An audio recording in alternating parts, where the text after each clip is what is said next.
Introducing PubCoin. PubCoin is the rewards program for pub sports contributors. Regular chat contributors share their play of the day, POD, in the YouTube chat, including the phrase POD in their message.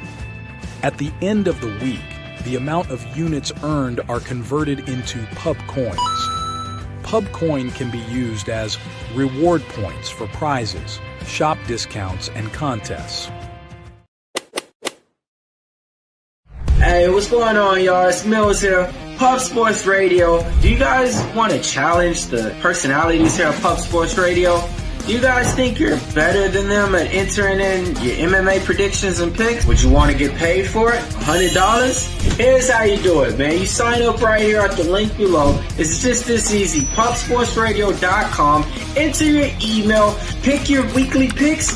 That's it. Oh, and you get bonus points if you can predict how they're going to win in what round. Every single week, a new winner's getting crowned. So every Saturday on Pub Sports Radio. So come on and check us out. You can win $100 just for signing up. Only thing you need to do is see if you can beat us here at Pub Sports Radio by entering your UFC predictions and picks weekly. Do it. I dare you. See you guys soon.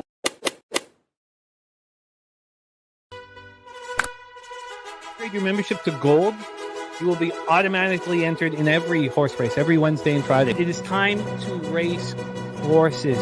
We are racing camels today. Shout out to the Gold members. We're racing in San Antonio immediately here. And we're off. 2 minutes, 74 canals on this racetrack. It's wide.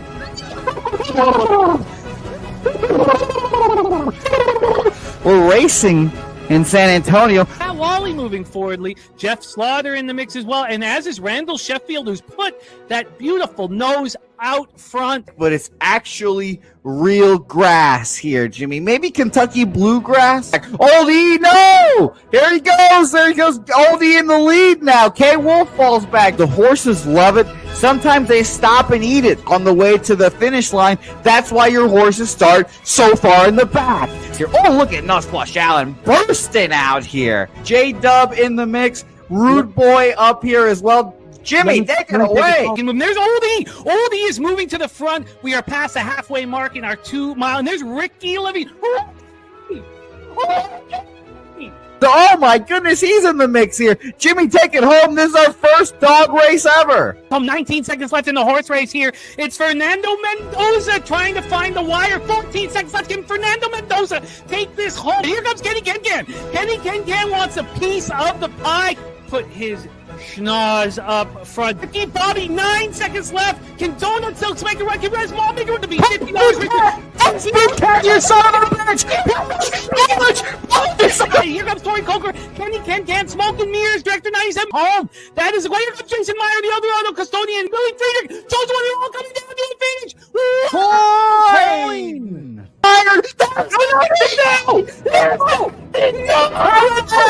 Nowhere! Oh no! Fanatical Jim!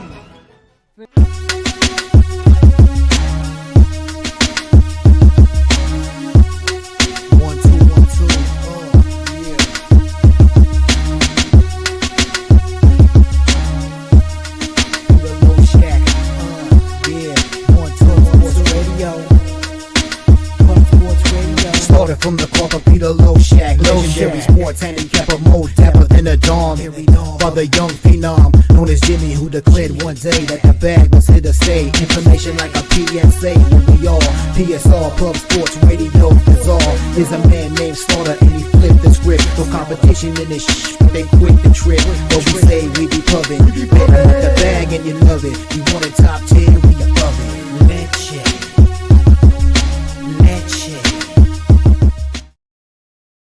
What up, cappers, gamblers, punters, hustlers, low baggers? Happy Friday, December 6th to all of you. Thank you for watching Betting with the Bag right here on Pub Sports Radio. I was not good yesterday. Very disappointing. I'm coming out for blood today. Getting this weekend started full of cash. We're gonna have a monster day. My leans were, and this is often being talked about, especially when I was down in Costa Rica with Peter Loshak, because Peter's leans had a higher ROI than his bets. It means you're seeing things fine. It means you need to fire away. That's what it tells me. I need to fire away. There's 2 spots in the NHL card where the market is moving against me, and it makes no sense. And I wasn't going to bet it, but I was like, you got to fire away today. I've got to fire away. I'm going to fire away. We're going to get that cash today. Mark my words. Mark my words. It's going to be a winning day overall. All action, all sports. It's going to be a winning day. Shout out to all the cappers in the chat. Justin McKelvey getting us started, getting his action out there. We have a great show for you guys today. We're going to start it with NHL. I got 5 bets here. I'm just going to hammer away. I think I know that people say Fridays can be tricky in sports, but I often say that these are real gifts in the NHL. It's not all convoluted and tricky like NBA. So I just fired away at NHL. Then Wine Time Sports and Daby Cab are going to join us for the 3 Friday games. Now, they've already capped these games. They're up on our YouTube page, but, they've marinated in it. And also, between the 2 of them, only Wine Time has action today, and he has doubled up on UNLV. So there might be more action. So we're going to go through that. Then we're going to get into NBA, right? That's going to be third. NBA. I was bad in NBA last night, and I want to attack today. The first thing, it's very nerve-wracking seeing the plays of the day from the cappers in the chat, because I already see the NBA play of the day Warriors. I just bet the Timberwolves. If Steph wants to come back, if Draymond wants to come back, all the better. If Steph, because his line's moving quickly towards the Timberwolves, if Steph comes back and Draymond's in, they both play, I told myself, bet it again. So I'm going to bet it again at a different number if that's the case. But it scares me. Now, it doesn't scare me to see Ron Crawford and I both together on the Rangers. I guess it does, because the Rangers have lost, 7 of 8 and are falling apart. But what better tonic than Sid Crosby and the other old-timers, the seniors team, the Pittsburgh Penguins. Now, the Penguins have won 4 straight. We'll get into all that, but I like seeing that from Ron Crawford.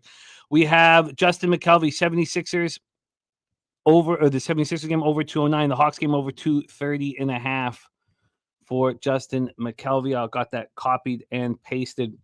So then C-Mac joins us. C-Mac joins us from Las Vegas after NBA, and I said to C-Mac, look, and it's very difficult. I make things very difficult for my guests, but, they're experts. I said, C-Mac, look, I want to touch on every single game, 16 of them. That's right in our wheelhouse. Just quick hits, but we're going to talk about every single college basketball game on the board. So that is the plan of action. Shout out to all of you guys. Frank, Virginia in the house. Nate Dog 420. Ava ready to get a pipe layer. T-Moss. Nut Flush Allen. Nut Flush Allen says Mike Payton and I will be at the Pomona Fairplex with the Harvest Festival. The Pomona Fairplex with the Harvest Festival. See how far that is from Wine Time Sports. We had the Cali Cappers out rocking with us on the live stream last night. I lost on my pre-flop action on the under, but I bet the under twice, lost the 59.5, cashed the 65.5, and cashed with the Packers plus 6.5 live. So it wasn't terrible. It wasn't a good day, though. We're going to get it today. Oh, also, this just in. I know you guys like this stuff, but this just in. Pops has sent $300 for a bet on football, and I sent it in. So this is just the second time in like 7 years. I sent it in, with the Senators bet that we lost together. But look, if he's ever on the same side as me, I'm going to send it in. It's just that he's been dropping the squarest action you could imagine over the last 7 years. He sent me $300 to move on the Kansas City Chiefs. I know Ron Crawford has warned me about the spot, but I'm on the Kansas City Chiefs. They haven't covered 6 straight games. I bet against them on 4 of them. I haven't been on them. I don't know if I've been on them all year, honest. Oh, yeah, I don't know if I have. But I sent in Pops' action. So Pops and I riding together. Didn't go well 2 or 3 weeks ago, whenever it was for the Senators game. Look, I'm pumped up. I'm pumped up. We got to get this money today. It's a very important day. We're starting out our weekend. We're going to start it with a fatter bankroll. We're going to start it out with winners. So lock in, because we're getting our motherfucking cash today. Nutflush Allen at the Harvest Festival, Pomona Fairplex. Too bad that are you going to be rocking with Mike Payton? Because I fly into LA 2 weeks from today. Ron Crawford, there's the nuke worker in the house. He's been destroying our live streams. You know, I brought Nuki on NFL Pub Hub, and it wasn't his finest performance. I should get him back. He's just seeing things so clearly. Nuki, you want to jump back on? We need you. Because you're destroying our live streams, Nuke. Okay, play of the day, Warriors going up against that makes me very uncomfortable. Ron Crawford, play of the day, Boise. You're going to hear our friend Wine Time Sports, Adamant, about why he's on UNLV. Get this here, lock it in. Tori Coker, great to see Tori Coker. Serious business in the house. See, these are the names I need to see for me to lock in. NCAA play. How lucky are we that our guy Ron Crawford just hooks us up here nonstop with his plays of the day, makes a point of taking a break from work just so that we get his action. Let's get the Ron Crawford clip here just so we can get locked in. Also, Jose, my partner in crime here. Jose, I sent you a picture a couple days ago. Can you load it up for us? I sent you a picture. I'd like you to load it up if possible for us. Shout out to our guy, Mr. Ron Crawford. Ron Crawford!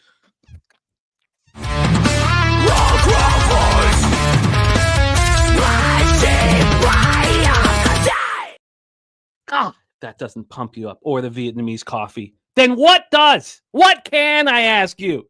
Kong's Clips, what a monster. Kong's Clips got us started on the show. I love it. Jay Peasy in the house, took the Oilers puck line with me last night. God damn, I took the first period minus a half at plus 120, which lost.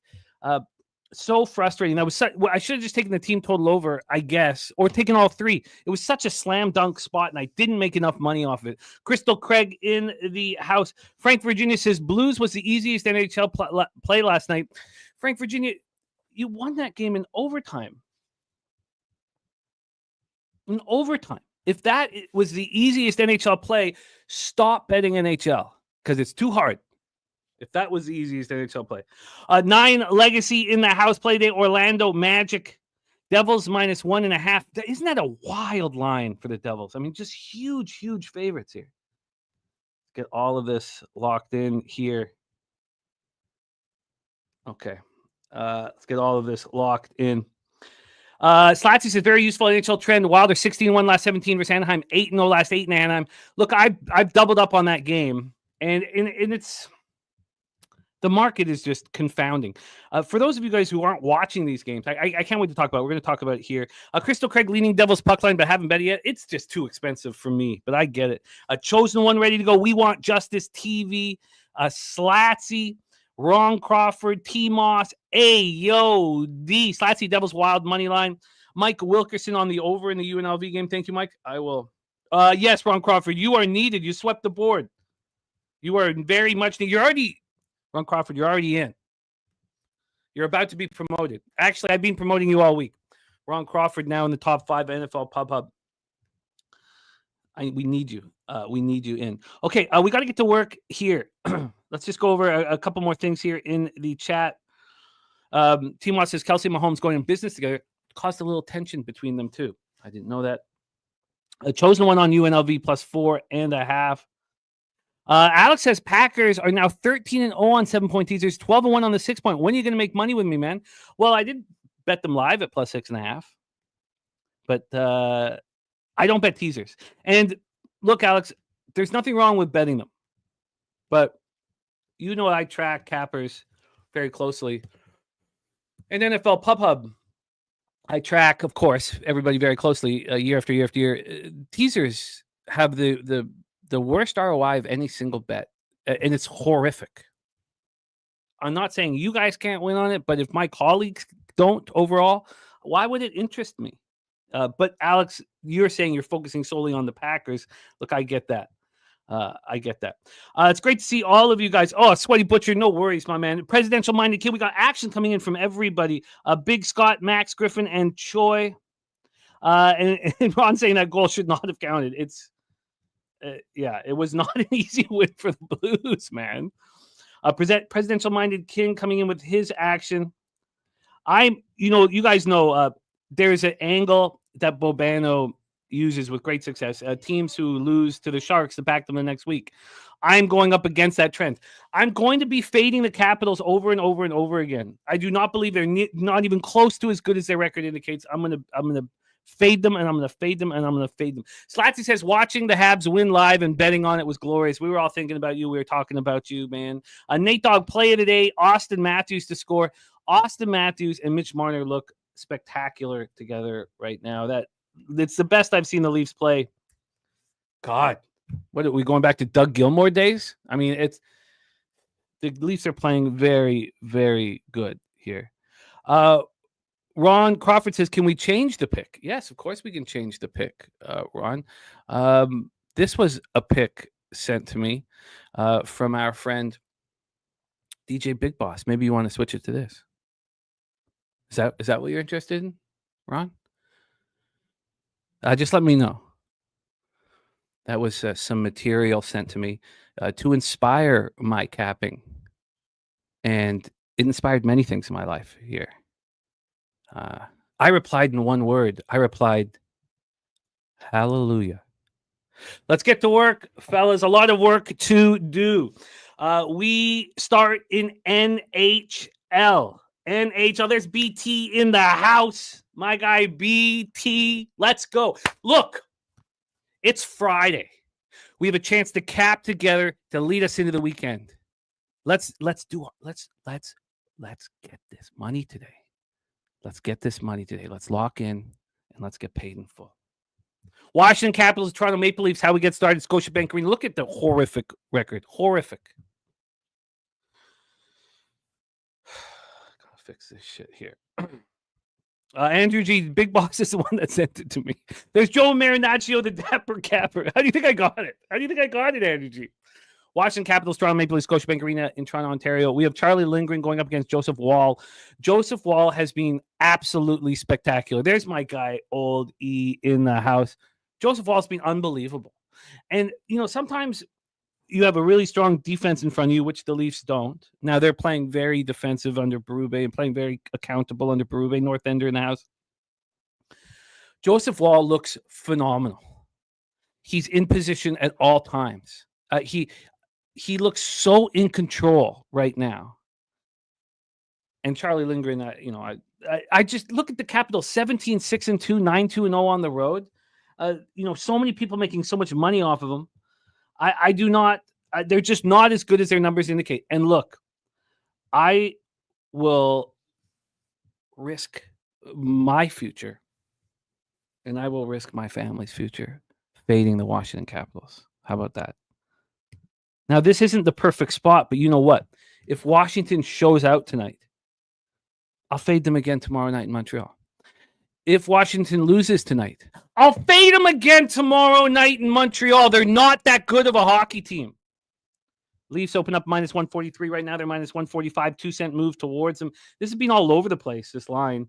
Open up at minus 143. The initial move was towards, and this happened in like the first 45, 50 minutes, was towards the Capitals.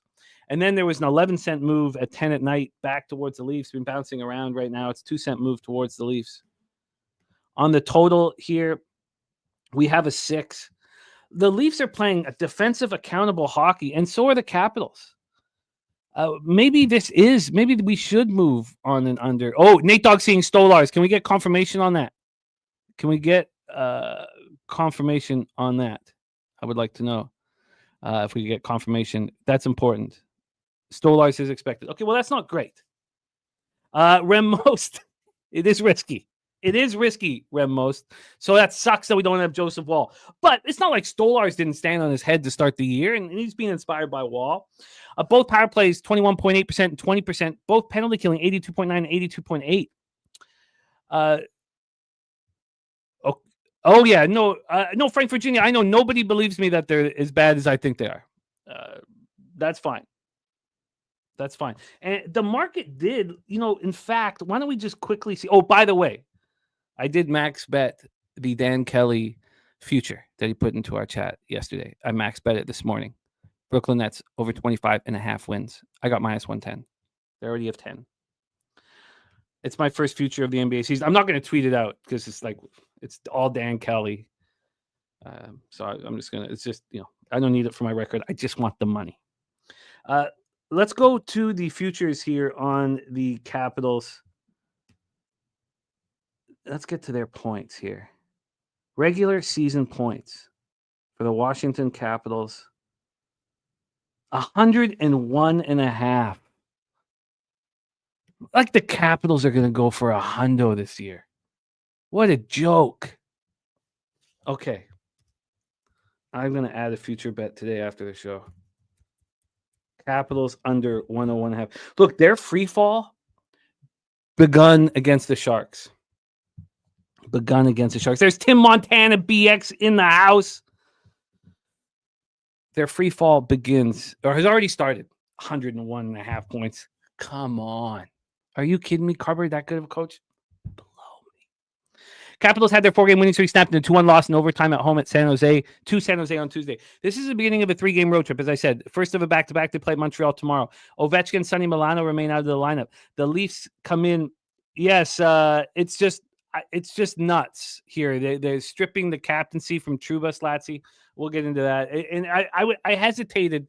It's just that all I want to do is fade the Capitals and the Penguins and the Flames. The Leafs coming off their third straight win, 3-2 at home over Nashville on Wednesday night. They completely took over the game in the first 5 minutes, third period. This is the difference of the Leafs, okay? They out-hit the Predators 32-15. When was the last time the Leafs were out-hitting teams 2-1? We got to go back to Wendell Clark. The days of Wendell Clark. That's how far we got to go back to. Tim Montana BX birthday today. Happy birthday, Tim, my man. Yes, the single best bet on the board from both Jose and I. That's what you'll get today. Tim Montana BX. We'll load up the birthday pics for Tim Montana BX. Got that listed right there. My question is, though, with the Leafs playing as strong and tight and accountable defensively. Now the Stolar's in, maybe it's not as appealing, but should we look for an under 6 in this game? All of those games were skyrocketing over in the first few games without Ovi, Lightning, Islanders, New Jersey, and then they play a low-scoring team like San Jose, and it's the Leafs. Look at the Leafs. They've had one game at 6 goals, one game at 8 goals. The rest were all at 5. The Leafs are just playing such accountable defensive hockey.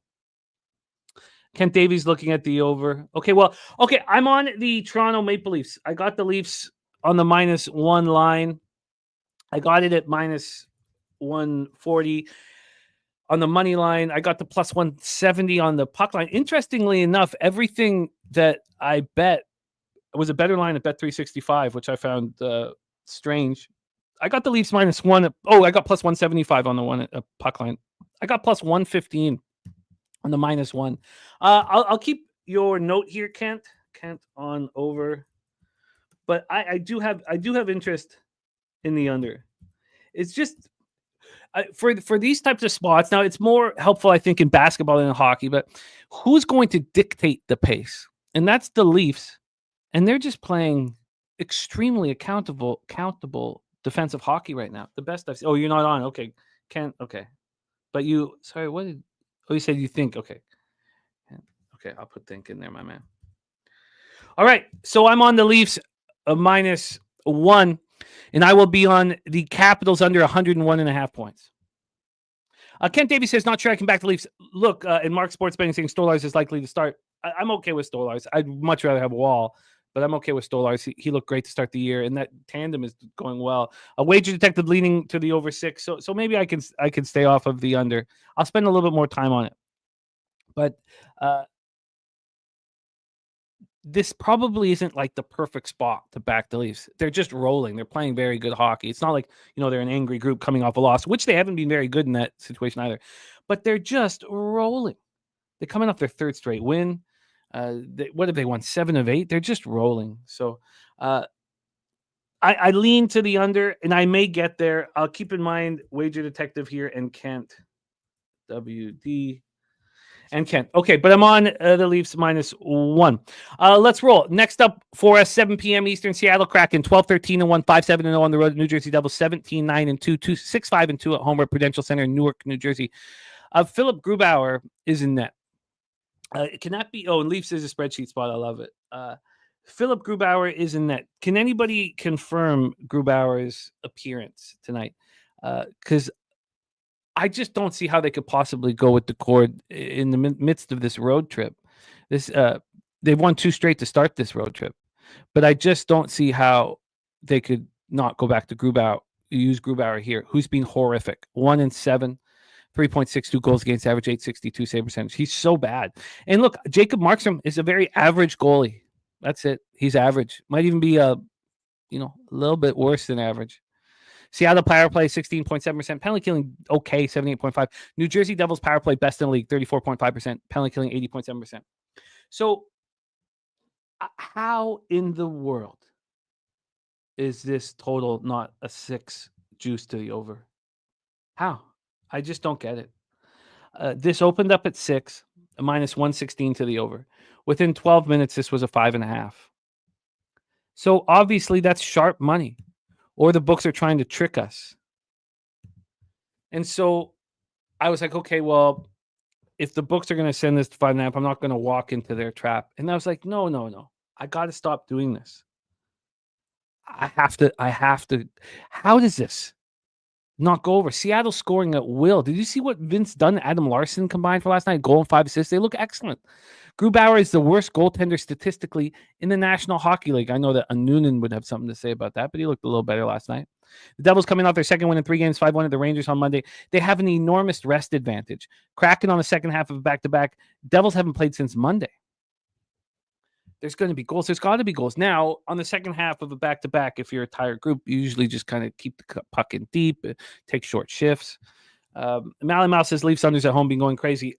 I'm very interested in it.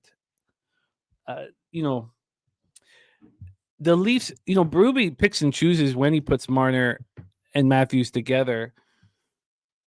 They look dynamite together right now. But here, I'm on the over 6. Look, I'm not, I have to fire away here. My leans are cashing. They offered me an over 6 at -107. Now the over 6. Thank you, Ron Crawford, my man. We'll go over all of your action, my guy. I just have to trust it. I have to trust this. The public's on the over. The line's moving against the public. If this was any other sport, I'd get off of it. Ken Davis says Kraken 0 goals in 3 back-to-backs this year. That sample size does not concern me one iota. I do not care. You guys know that I'm not really too big on those kind of angles. Now, if there's a big sample size, Kent Davis going to New Jersey team total over, that's a fine look. The fact that New Jersey could be this big of a favorite is gob-smacking. Let's get into the line history here. Devils are -243. They opened up at -267. I mean, it's just a ludicrous number. If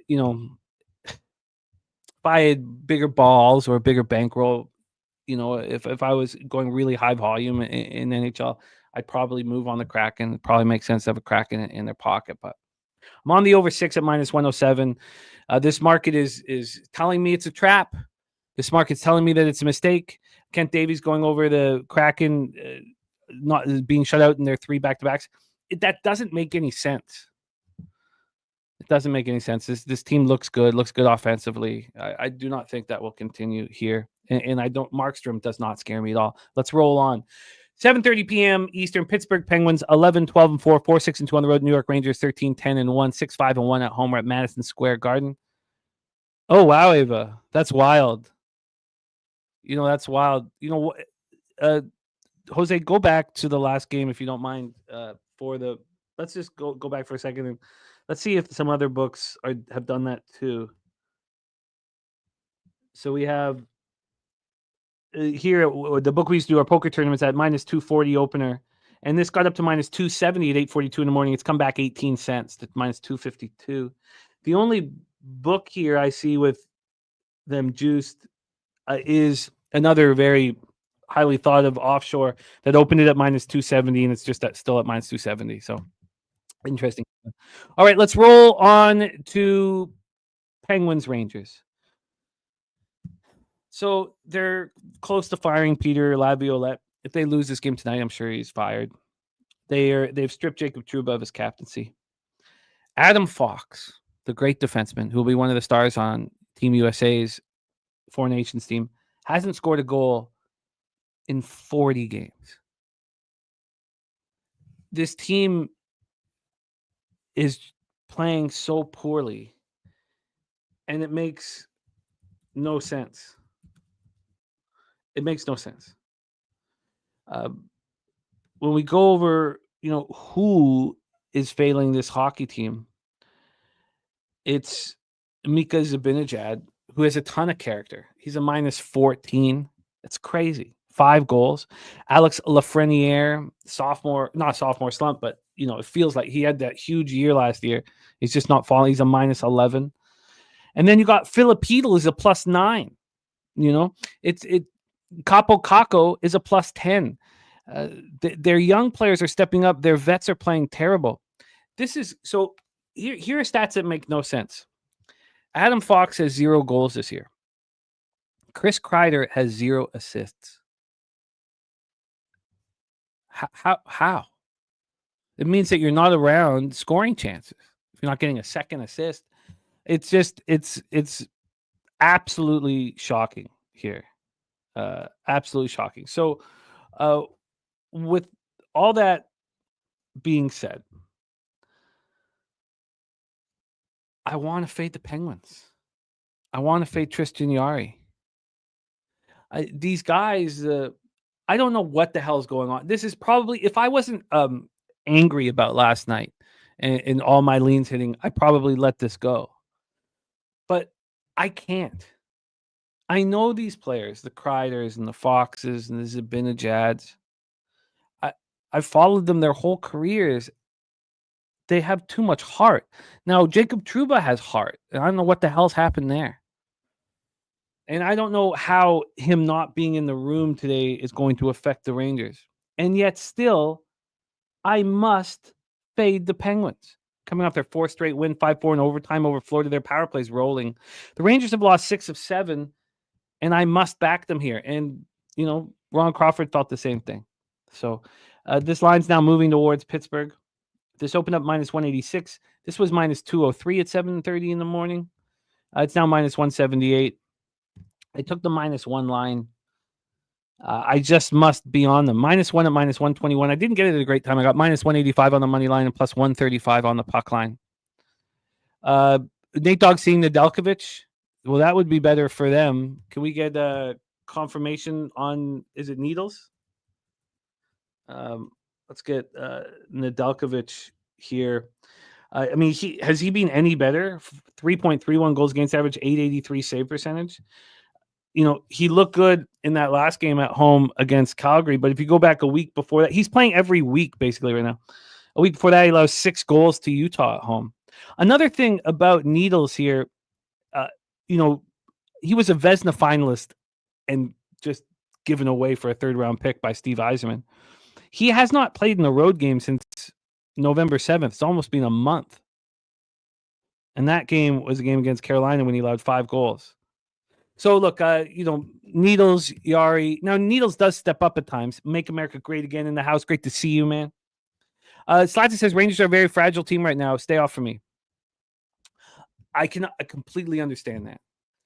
But I'm at a spot right now with my anger of staying off of leans where I'm just not going to do it today. I'm going to hammer away. I'm on the New York Rangers minus 1. I don't know if everything gets better, but I tell you one thing that does get that intensity and concentration level up immediately. And that one thing is Sidney Crosby on the other side of the rink.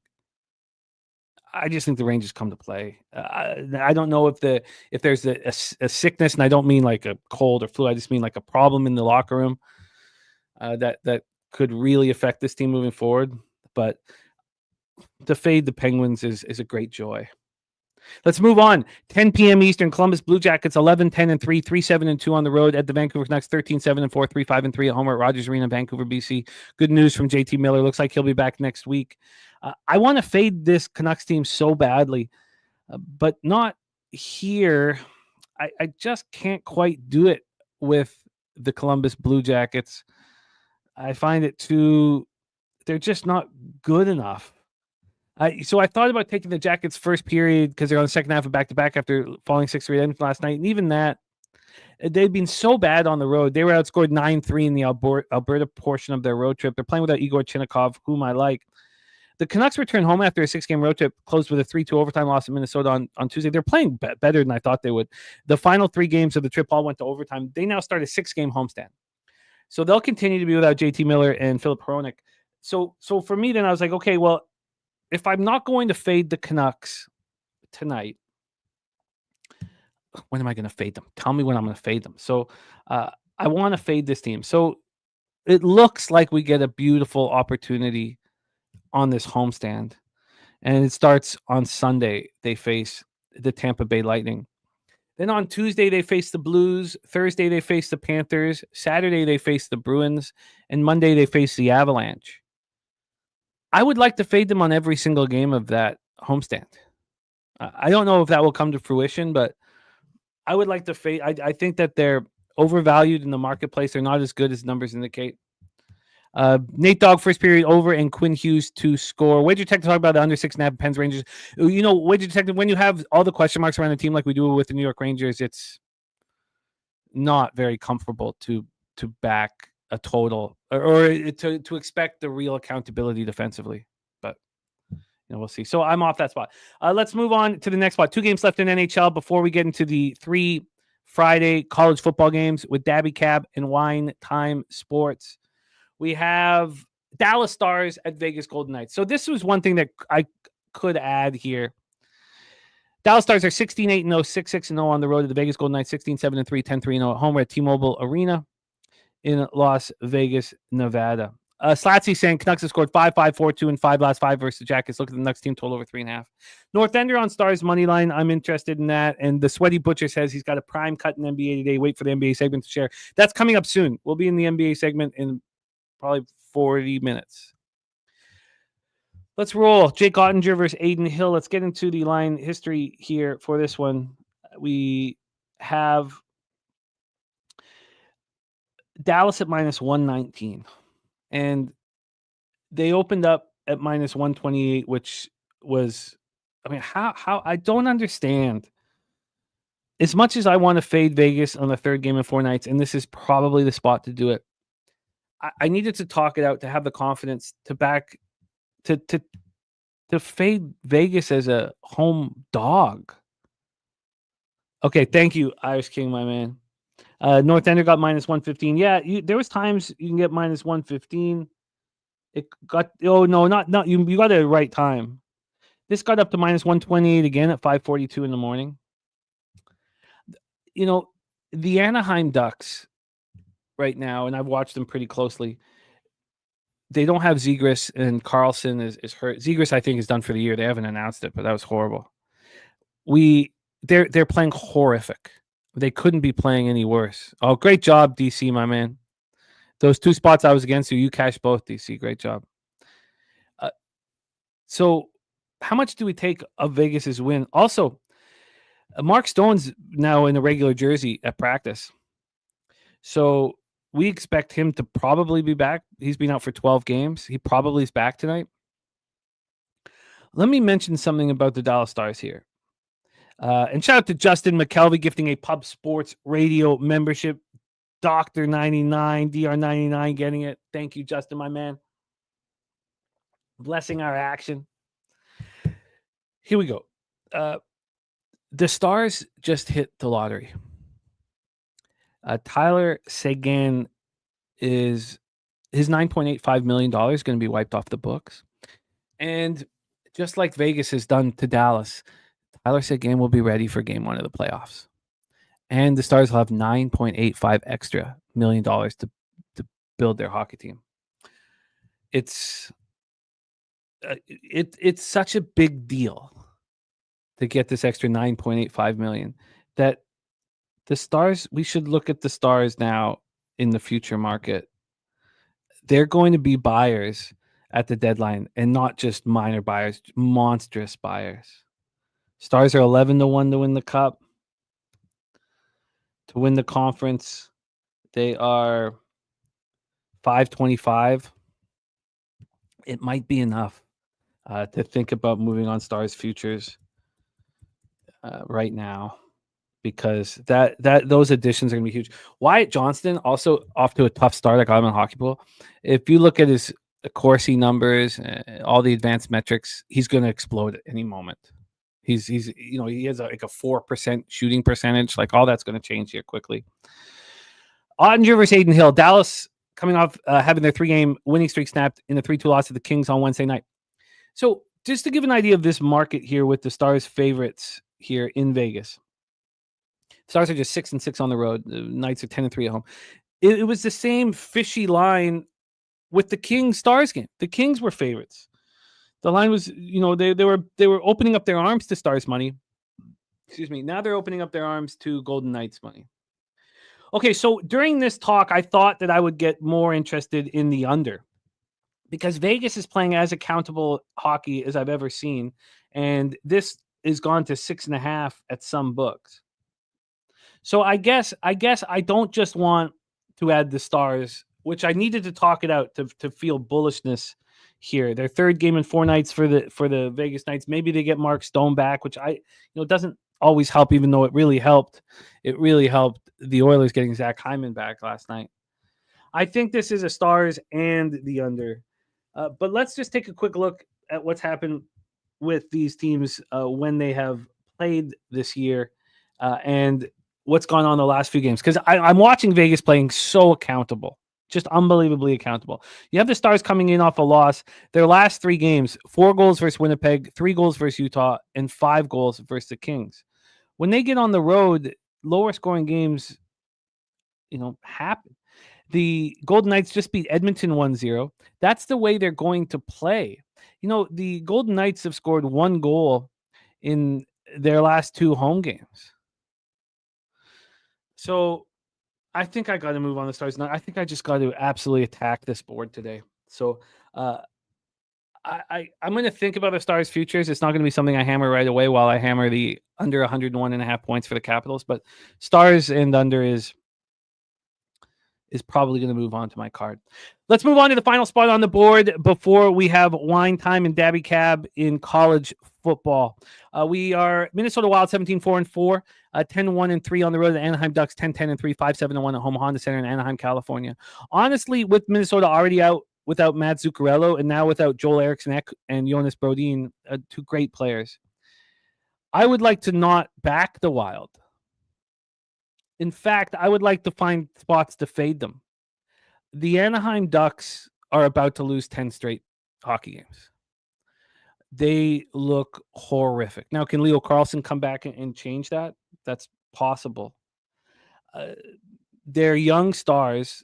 Now, Zegras, whatever happened to his leg, non-contact injury, he's going to be out for a long time, and he was starting to connect. Mason McTavish has 2 goals this year. Their star young players are, squeezing the stick too tight. Their veterans don't look good. Nobody looks good. Nobody. This team is about to fall apart. And Nate Dogg on the over 5.5 in Minnesota. I did double up on this. Deacon Mike's likes Anaheim team total over 2.5. Deacon, they were very lucky to score against Vegas. They scored 1 goal. It was a wrist shot. They have some nice young puck moving defensemen. It was a wrist shot screened from the point that went in. Other than that, it's not like they were hitting posts. They were doing absolutely nothing. They've been playing over their head. Their veterans are doing nothing. Troy Terry Troy Terry leads with 6 goals. He's tied with Vetrano and Leo Carlson, who's been hurt. Troy Terry right now, he hasn't scored a goal in since the 15th of November. There's Troy Terry. Let's go to another vet, Frankie Vetrano. Let's go to Frankie. Let's go over these guys, these vets. When have they scored last? Okay, Frankie has been scoring. Thank God. Frankie's a sniper. He's good. Let's go. Alex Killorn has 4 goals. Mason McTavish 2 goals. Zegras starts playing well and he's immediately gone.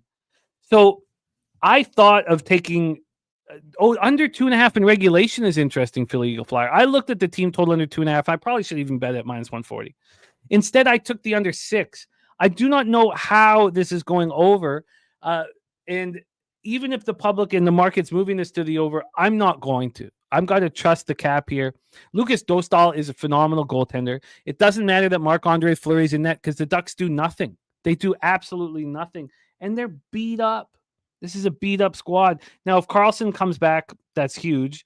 You have Brock McGinn. I mean, he's just a veteran piece. Robbie Fabry out. He's a nice piece for offense. Euro Vakanainen out, but they do have some young depth on defense. Look, I'm on the under 6. I thought about the Ducks team total under 2. Yeah, Irish King, I hear you. There's a sentiment amongst people that they don't think Marner should be on Team Canada, that Marner's not good. I don't share that sentiment. I think Marner's really good. So I took the under 6 at -125. I could have taken the 5.5 at plus money. It just makes no sense to me. The Ducks aren't going to score, and now you have a wild team without Eriksson Ek and Zuccarello and Jonas Brodin, which does hurt their defense a little bit. Scuntbag play today. Scuntbag absolutely nailed Deacon.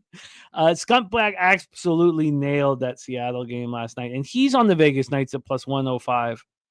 Third game of 4 nights. That does scare me. Scuntbag is a monster, man. The way he nailed that Seattle game last night. All right, so let's review action. We have 6 games. I'm hammering the board. I come into the show with the Leafs -1 at plus 115, the Rangers -1 at -121, the Wild -1 at -133. I added Seattle, New Jersey Devils over 6 at -107, and Minnesota Anaheim under 6 at -125. Then I'm going to add the Stars and the under in Dallas, Vegas. And that's it. Oh, I have some interest in that under in Toronto, Washington, but we'll get to that. So hammering the board in NHL. I promise you that I'm going to end up in the black. I promise you. Promises are stupid. There's only been 1 year of 8 years that I haven't been in the black in NHL. I'm not going to promise. I would like to guarantee it, but that, I'm going to be in the black here. I ended up last year up 17 units, and I got down 28 units at one point in NHL. It is horrifying, and this start is horrifying. I'm going to get it, though. I'm going to get it. All right, let's move on to college football. We have a huge slate of conference championship games, but we're only going to talk about Friday's action. We have big show picks in the house. Is there another team in sports with the character of these Detroit Lions as representing a city that has so much character? Detroit City, Detroit, Michigan. Respect. Big show. That's a big win. A big win. Let's get to work and talk college football. I want to win like your next guest is winning. I am in the black, but I was wondering, we were talking about it last night. Thank you, Jess Keys. Thank you. Yes, you've seen it. I was wondering how much money I've left on the table not capping with him on these Wednesdays for the last little while. And my guess is $3,000. And that's a light guess. I think I've left 10 units. That's what I think, 10 units. Because I have moved on some of his games. It's just if I had capped him with him on Wednesday, I would have moved on a ton of them. And he is ready to rock. Following in Daby Cab's footsteps from 2023 NCAA basketball season where Daby Cab went for 60%, and he was following in the steps of Dutch Boy Fresh, who was our first capper in 2022 in NBA to come so close to 60%. He lost it in the playoffs, but he was there all year. Please welcome to the show from Los Angeles, California. And I put this here instead of my bad. So our next guest here is 68-44 on our shows. That's Low Shack show, Jose Bouquet show, and my show. 68-44, 60.7% plus 21.1 units, ROI plus 18.84%, average line minus 109. Please welcome Wine Time Sports to the show. Wine Time, what's good, man? Jim, my guy, good to be back with you. We had a good time last night, capping that game, man. We moved on those Packers plus 6.5. You know, we cashed. Shout out to Big Show for his Lions cashing. Man, that's a good team. They got something special over there. And that was probably one of the best games we've seen this year for NFL. So I'm glad I got to hang out with you guys for that full game. I'm excited. I'm excited to break down college football, man. We got a good card today. Probably one of the biggest non-power 4 games of all time in the Mountain West Championship. Really looking forward to that game, talking you and Cab about that. And then we got NBA, man. I just hope to keep it going in NBA. We've had a solid run these last couple weeks. You know, keeping it light. Those first couple weeks, you know, we were kind of hammering the board. Now we're picking our right spots. And I think it's working. Fridays have always been kind of a bad day for me, but we're starting to turn that around. Ready to get right to it with you, my guy. I love it. And I don't believe in that Friday stuff. As I told you, it was something that affected me. And it just, you got to be just consciously aware that you're tired at the end of the week. That's all. You know, that's all. And once you that's why you cut down your quantity of action, involvement of action. That's trying to figure out what can I change, because it's not when you've done it. So I think you're going to continue getting paid in full here. North Ender says, screw the 60%. That ROI with that volume is historical. Shout out Wine Time. UNLV plus 4.5 for North Ender. As soon as I see our next guest camera turn on, we will bring on our next guest. So I'm waiting to see the camera on, and I'm sure it will be shortly. But let's get right to where I would be able to look at my phone, but it's in a bag of rice. So yeah. At least that trick still works. I didn't know it still did, Jim. I don't know if it does. The only reason why I did it is because my friend had this horrific joke about. Actually, I shouldn't get into it, but it was it's a horrific joke about a bag of rice. We shouldn't start it like this. Deacon Mike, Missouri State. Give me my Missouri State action. You've been crushing it with them. Let's roll. We start with the Conference USA Championship. The Western Kentucky Hilltoppers, 8-4 on the year at the Jacksonville State Gamecocks. Jacksonville, Alabama. It is cold. How do you know it's in the bathroom, man? Jacksonville, Alabama, it is freezing cold. 32 Fahrenheit clear, 5 mile per hour winds. Let's get into the line history here. We have Jacksonville State minus 4.5 at minus 109. Minus 4.5 at minus 109. This opened up at minus 5. This has been bouncing all over the place. This was a 3.5 yesterday. It's funny. On Wednesday. On Wednesday afternoon, it was a 3.5. And then all of a sudden at 3 p.m., it was back at a 5. So been bouncing all over the place. Still, we have a half-point move to Western Kentucky. When we get to the total here, we have a very high 58.5. It's minus 109 to the under. It's gone up a point from 57.5 to 58.5. When we get to the cash flow, we have 46% of tickets, just 30% of the cash on Western Kentucky. On the total, 60% of tickets and 65% cash on the under. And yet this continues to climb. This line continues to climb. Our next guest ready to rock with us. We are a 3-headed monster here for these Friday games. Please welcome to the show the star of the tailgate. What a phenomenal job he's done hosting that show, and what a great job all of the guests have done as well. You will be seeing the tailgate here on our channel year after year. Please welcome the host of Medicate Mondays, Daby Cab, to the show. Daby Cab, how are you, my man? Oh, I don't know if Jose's there. I will do it. Then we'll have to switch a couple things. Daby Cab, how are you, my man? Good to go, guys. We're gonna run the tailgate back one more time this Saturday. I figured the format fits, with the best bets. Even though we only got a handful of games, We got a lot of cappers that we want to hear from. So we'll be back this Saturday one more time. Yeah, Cabin, you should get me for the full show tomorrow because, and just so the chat knows, Boston the Sauce, I think we're going to go live for the Boise State UNLV game tonight, and we're going to break down all the games tomorrow. Anyone in the chat, you want to join us tonight, hop in there. We'll be breaking the games down for tomorrow, and then I'll be with my guys on Tailgate tomorrow, man. Probably the most profitable betting show out there. I don't know one that's been better this year. That's no cap. Crazy. Been crazy. Yeah, it's been phenomenal. Absolutely phenomenal. We've set up Hilltoppers, Jacksonville State, Gamecocks. The funny spot about this is we have these two teams who just played each other. I often talk about how familiarity breeds contempt. These guys just played each other. Western Kentucky at home put up 426 yards and won on a field goal with 3 seconds left in the football game. These two teams, along with Sam Houston, were the class of the conference this year. And Jacksonville State didn't have a ton to play for in that game. They came in 7-0 in conference. And I wonder if this sets up for Jacksonville State. Wine Time Sports, we will talk with you to get started. Take us away. And by the way, you guys have seen the videos that are out. Wine Time has moved on UNLV. There's been no move here on Western Kentucky, Jacksonville State. So Wine Time, take it away, my man.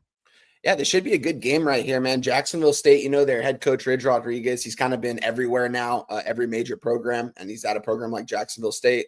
I know teams like North Carolina and West Virginia are coming at him right now. This could be his last game coaching as Jacksonville State head coach. You mentioned it, coming off a loss to this exact same team they just played last week. Tyler Huff, that ankle, it buckled on him last week. He's supposed to be a lot better this week. I heard he's been practicing all week. Right now, he's a game-time decision. I think this line movement's telling us everything we need to know that Tyler Huff will be at quarterback tonight for Jacksonville State. How healthy will he be is the real question.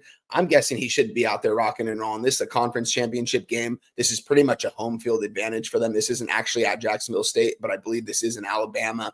Their crowd's going to be there today. They're coming off a loss. It's extremely tough to beat in these non-power 4 conferences, to beat the same team twice. And to beat them twice back-to-back weeks is absolutely wild. And we mentioned Huff went down early in that game.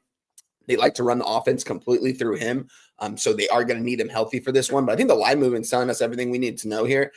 I don't know, points. I think points are going to be scored at will here from both sides, though, because Western Kentucky loves to chuck it. Their quarterback over there, Velkamp, he's been playing well this season. He's been chucking it all over the field. Pretty much Western Kentucky, though, relies on explosive plays. If you watch them this season, they're one of the worst teams in the red zone on offense. I think they're like 129th, something crazy like that. They just can't score in the red zone. And Jacksonville State actually could maybe stop them here in the red zone. So that's my only issue on not taking the over. And I have a lean towards Jacksonville State. Nothing official in this one. I might get to the window on this over because I just think points in this one. I definitely think Jacksonville State can run and gun too if Tyler Huff is playing. And they should be able to take care of business here. We're seeing this line movement, I think, for a reason, like I mentioned it.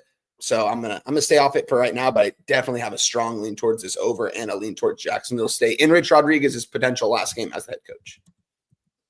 NBA is next. Irish King will be there in about 10, 15 minutes. I agree with Skunt Blaster here. Should we put too much into, only beating Florida Atlantic by 3 at home? Oh, sorry, Florida International by 3 at home. Should we put too much into that?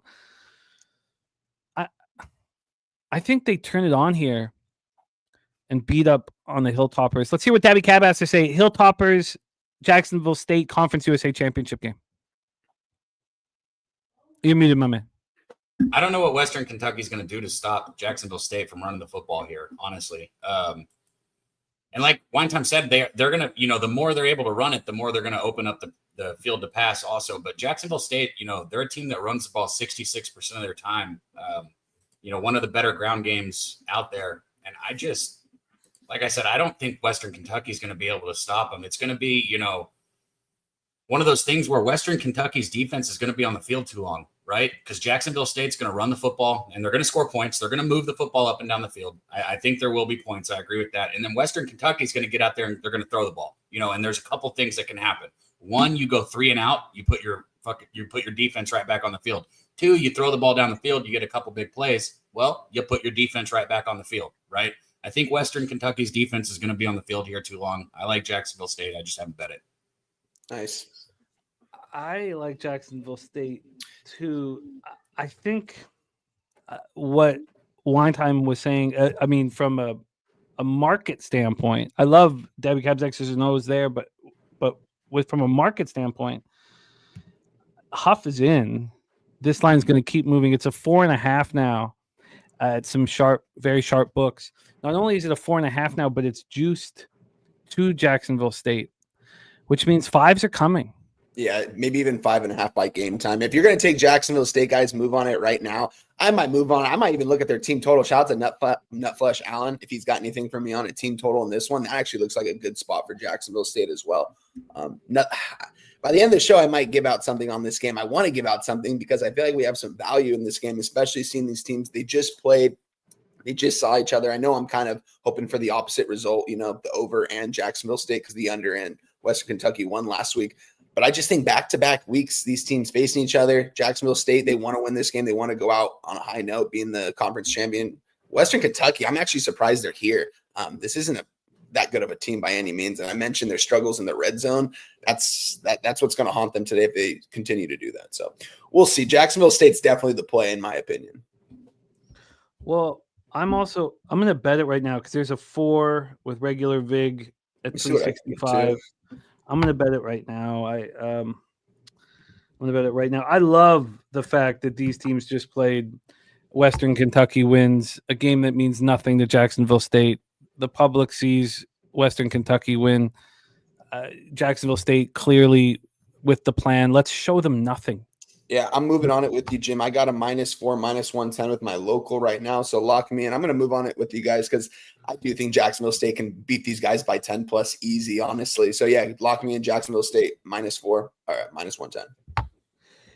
It's the perfect spot. And I get, we all cap differently. Wager Detective, using Jacksonville State's record, either versus Western Kentucky or in general over the last little while. This team, who they were really bad for a while. Last year they stepped up and they changed the whole story of the program. This is one of those spots where I don't care what's happened in the past year. I'm moving on it right now, locking it in right now. Jacksonville State -4, -110. Okay, I'm in. I'll tweet it out later because I'll see what else I grab, but that's it. Okay, let's roll. But it's not just North End or slow local. It's same at 365. Jacksonville State -4, -110 right now. And this is the sharp book that we use for line shopping offshore. They have Western Kentucky +4.5 at -103. DC Capper looking at the under 50. Okay, let's roll on. And Andrew G saying Western Kentucky wanted the D to stop Jacksonville State. No, I love this. Let's roll on. 8 p.m. Eastern with the Mountain West Championship. The number 20 ranked UNLV Rebels 10-2 at the number 10 ranked Boise State Broncos 11-1. We're at Albertson Stadium in Boise, Idaho. 30 Fahrenheit, partly cloudy. And Bet River's already showing a 5, says Joseph Comas. I love it. North Ender, just love rock with you. Thanks for being here. Lex Steele in the house. And there's MMA Locker Room with Malik over 67 yards for UNLV, a chosen one on UNLV. This is a fascinating spot because Nuke Worker couldn't be more adamant that Boise State is going to take care of business here in this one. Let's get into the line history and set this one up. This is such a big game. This is perfect Friday night football for us. UNLV's won 4 straight. They're playing very, very good football. The last 3 especially, beating teams that they should beat, but beating them by margin. And winning at San Jose State, it was not as easy as it sounds. And they went in and covered, won 27-16, beat Nevada at home 38-14. We know, Nevada is terrible, but they're just doing what they need to do. And then we have Boise State has looked dominant at times. If you look at the common foes for these two teams, UNLV fits right in here. Let's get into the line history here. We have UNLV right now a +4.5 at -104. They opened at +5.5. This was a 4 from from Monday until yesterday afternoon. That's when it moved to 4.5, and then it moved to 5, and then there was a little bit of buyback. We still have a 1-point move towards UNLV, and on the total here, we have a 57.5 juice to the over -110. Bounced all over the place here. This opened up at 58.5, got up to 59.5. Right now we have a 1-point move, to the under. 1-point move to the under. North Ender says, I think UNLV could win and make the playoffs. Scott Blaster says, Boise State will win this game. If you want to play in this game, it's UNLV plus the points. This will be a 1 to 3 point game dogfight. Boise will come out on top, but the price is too big to bet. Let's put up the cash flow here. I think that will be telling. We have 36% of tickets and 52% of the cash on UNLV. Certainly feels sharp. 52% of tickets and 72% of cash on the over. Wine Time, you have already moved on this, on the spread and on the money line. You don't need to go over everything that you did in our video that can be watched right now. But talk about how this has sat with you, marinated with you over the last 48 hours, and how you feel about your spot, money line and spread on the Rebels. Yeah, Jimmy, shout out to the chat, Wager Detective, Andrew G, my guy, North Ender, my brother right there, man. One of my first follows on X. Sean Pullum, Action Jackson, everyone out there, man. Yeah, this is one of the biggest non-Power 5 or Power 4, I guess you could say now, games probably of all time, dating back to maybe a couple years ago or to the Boise TCU rivalries back in the 2012, 2013. I think the winner of this game, North Ender mentioned, is going to go to the college football playoff. I think UNLV with a win here, I think the committee's going to want to get them in here. And I do believe that they can get the job done. Guys, go check out the video on Pub Sports Radio. It's all posted there. It's like a 9-minute review. I love this game though, guys. So I'm going to touch on it again. Listen, UNLV is giving Boise State probably the most trouble this season outside of Oregon. UNLV was going step for step with them every single time in that game. You know, they lost. Genty had that 1-yard rushing touchdown in the fourth quarter. UNLV couldn't score in that fourth quarter. Boise kind of put the clamps down on them. That being said, man, this is a big time rivalry. You know, this dates back to the Mountain West Championship last year when Boise absolutely put their foot on the gas against these boys and didn't take it off. They've won the last 2 matchups in this one. And, you know, last week, the matchup earlier could have gone either way, I think, if you ask me. Hashawn Williams, he's playing some big time ball right now. He can get it done on the ground. He can get it done in the air. I really like what he's doing over there. UNLV, pretty much the only person to stop Genty this season. They, I think it was under 130 rushing yards a couple weeks ago. Absolutely just loaded the box on him. And shout out to Barry Odom, man. Both of these coaches are most likely, this might be their last, year at these programs. There's a lot of Power 4 jobs that are opening up that are going to reach out to both these guys. Barry Odom most likely going to go to, I think, North Carolina or West Virginia. Shout out to him.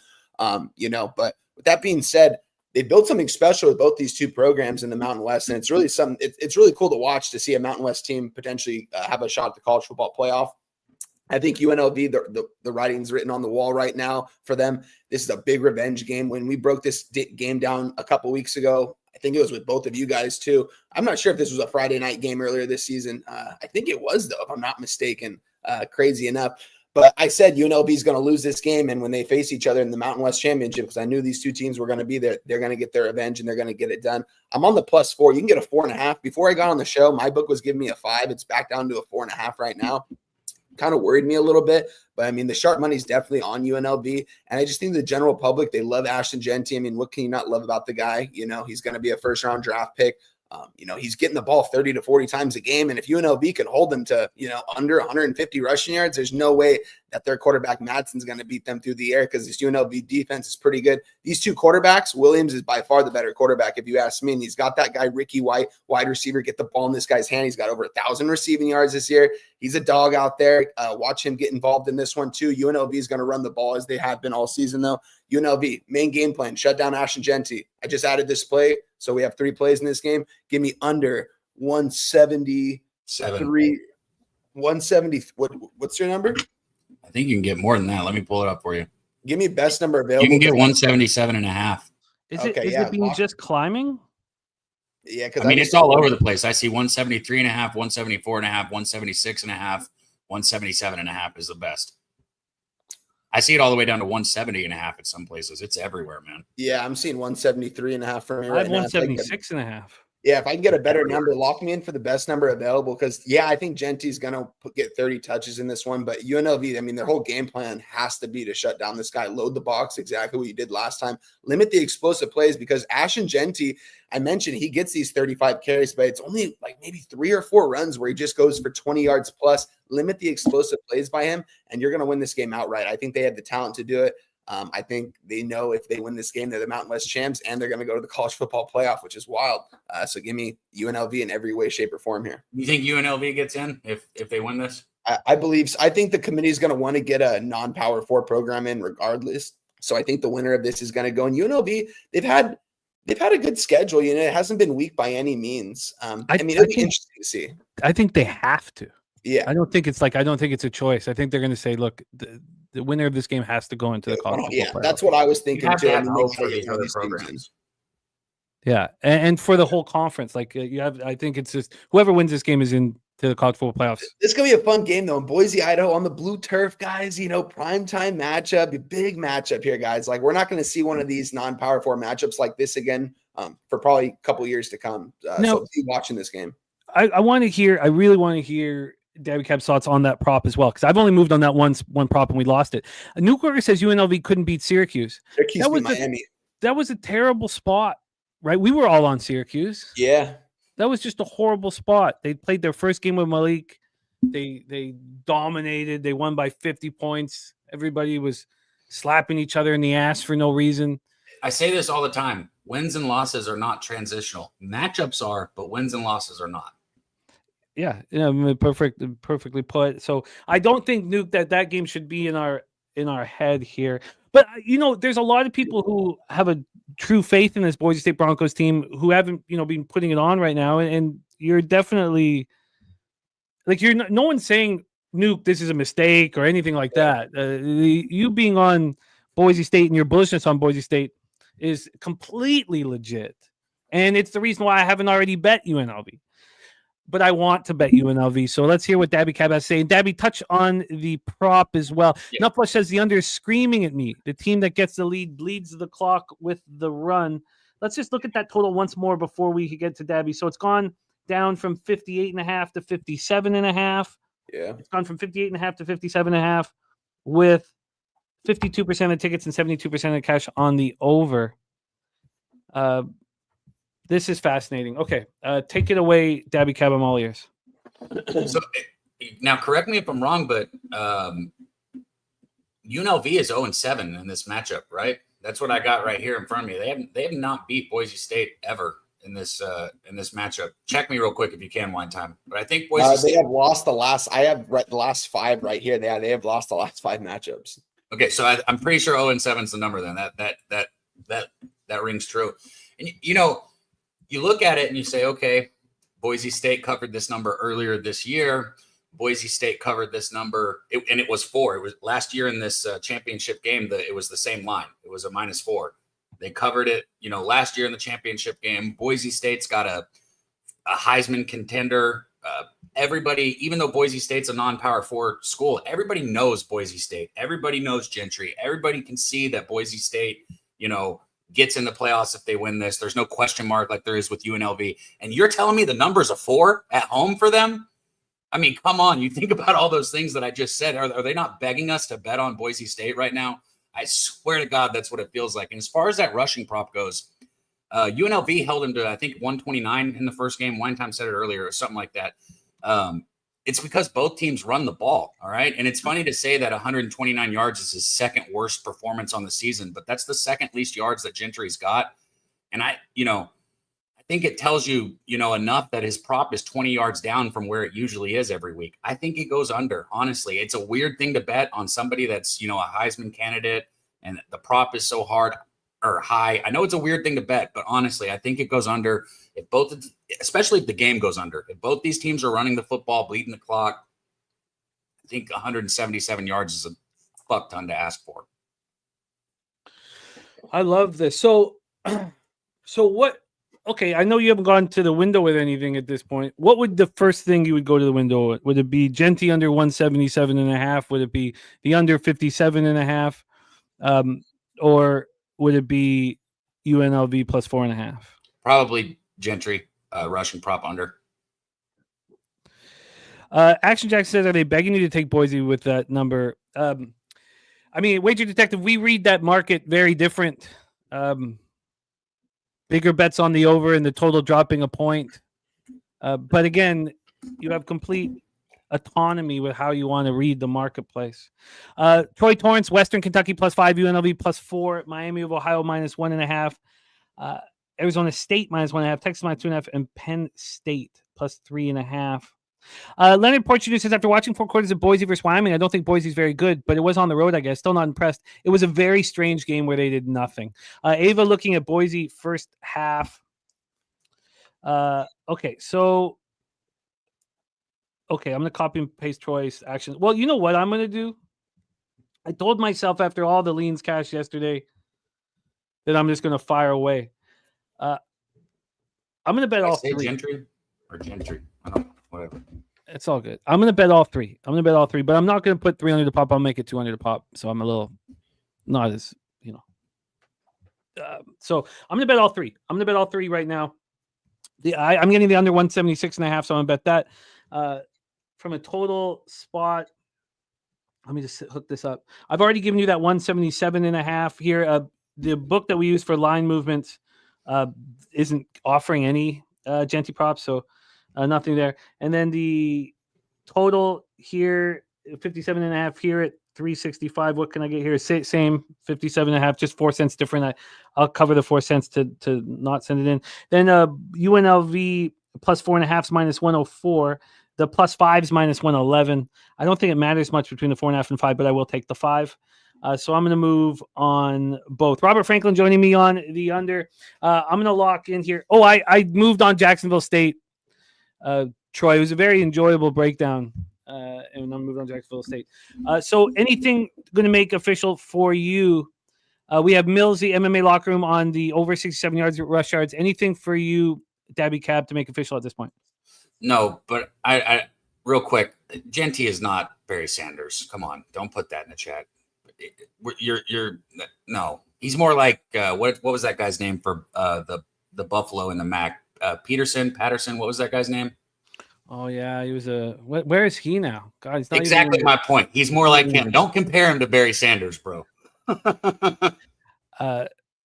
It's fun. Nuke workers on Jacksonville State -4 as well. Okay, so let's move on. Jared Patterson, thank you, G. So let's move on here, but I'm going to move on all these, and I want to get them in now. I think this line's going to move here, so I'd like to get it in now.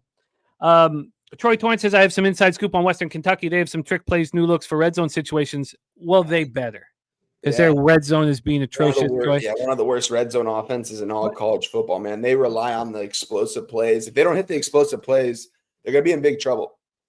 But also, Troy, I really do believe that Jacksonville State showed them absolutely nothing. That they're in the absolute perfect spot, and that the gambling public seeing Western Kentucky win. I think it's just absolute. I think it's everything correlates for me there. We have news, inside information, just in, not inside information, but for us on the UNLV Boise State game. It's not this, but we do have information in right now on the UNLV Boise State game, and this is what it is.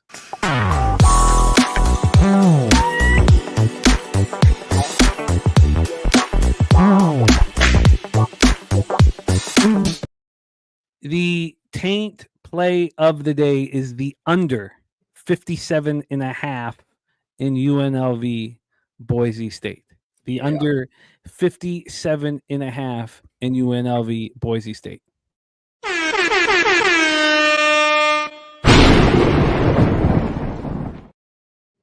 All right, I'm going to. God, Lex Deal says add Sophia Rain to that clip. The fact that she makes more money than Aaron Judge is nuts.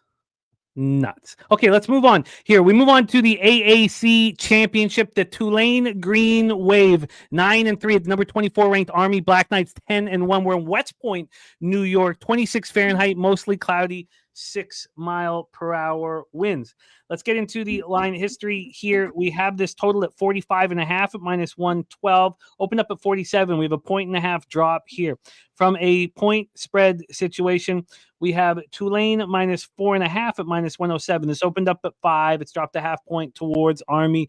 Remember, Bobano gave it Army to win the AAC at 9-1. That's well put, Rick. That's well put, Rick J. Beautifully put. Beautifully put, my friend. From a cash flow perspective, we have 77% of tickets, 65% of the cash on the over. On the spread, 54 and 59 on Tulane. This is as exciting.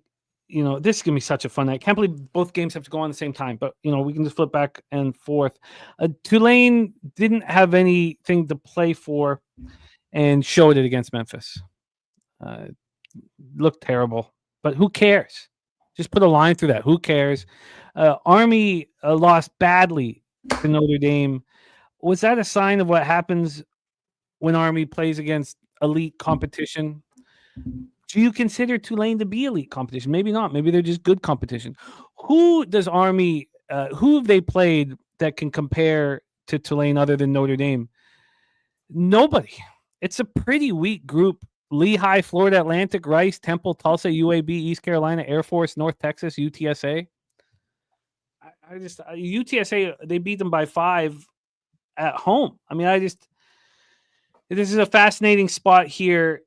Take it away. Justin McKelvey says Army might get smacked. Take it away. Thank you, Nuke Worker. Very important. They're very, very important. Nuke Worker, always the guy doing the Lord's work here for us. I'll pop that up. Thank you, Nuke. He cares about all facets of this show. It's not just the capping. Wine Time, Tulane, Army. Shout out to my guy North Ender, said something about the combined points against the triple option, man. Tulane last 3 games against the triple option, they've allowed 9 points, so 3 points a game. Pretty impressive, if you ask me. Tulane knows how to stop the run. That's what they do, man. And what does Army want to do? They want to run the ball with their quarterback, Bryson Daly, man. This guy's a good athlete out there. He's doing it all for them this season. Shout out to him, man. He had some Heisman hopeful in the beginning of the season, but, that kind of faded away pretty quickly. He's getting it done on the ground. He can definitely pass it at times. If you ask him, he's not going to make the explosive plays downfield, but he certainly can, man. And Army, I watched the entire game against UTSA last week. I was told Jose, I was really interested in that game. I was on UTSA +7. We cashed. Army, though, they just didn't look that good. And UTSA, they're not a bad program over there. I like what they have going for them this season. I think their record doesn't really show how good they were. I think they could have been more of a 8-4, 9-3 type team. Army, though, just barely gotten by them, and they really hit on some explosive plays in that game that I was surprised at. I don't think they're going to be able to hit those explosive plays against Tulane. Tulane's very conservative on defense, and they're very disciplined over there. This head coach, too, man, we're seeing these Tulane coaches come and go now. We're seeing this Tulane coach most likely. There's so many job openings in these Power 4 conferences that are reaching out to these, outside Power 4 coaches, wanting them to take over the program, and he's getting some looks from West Virginia as well.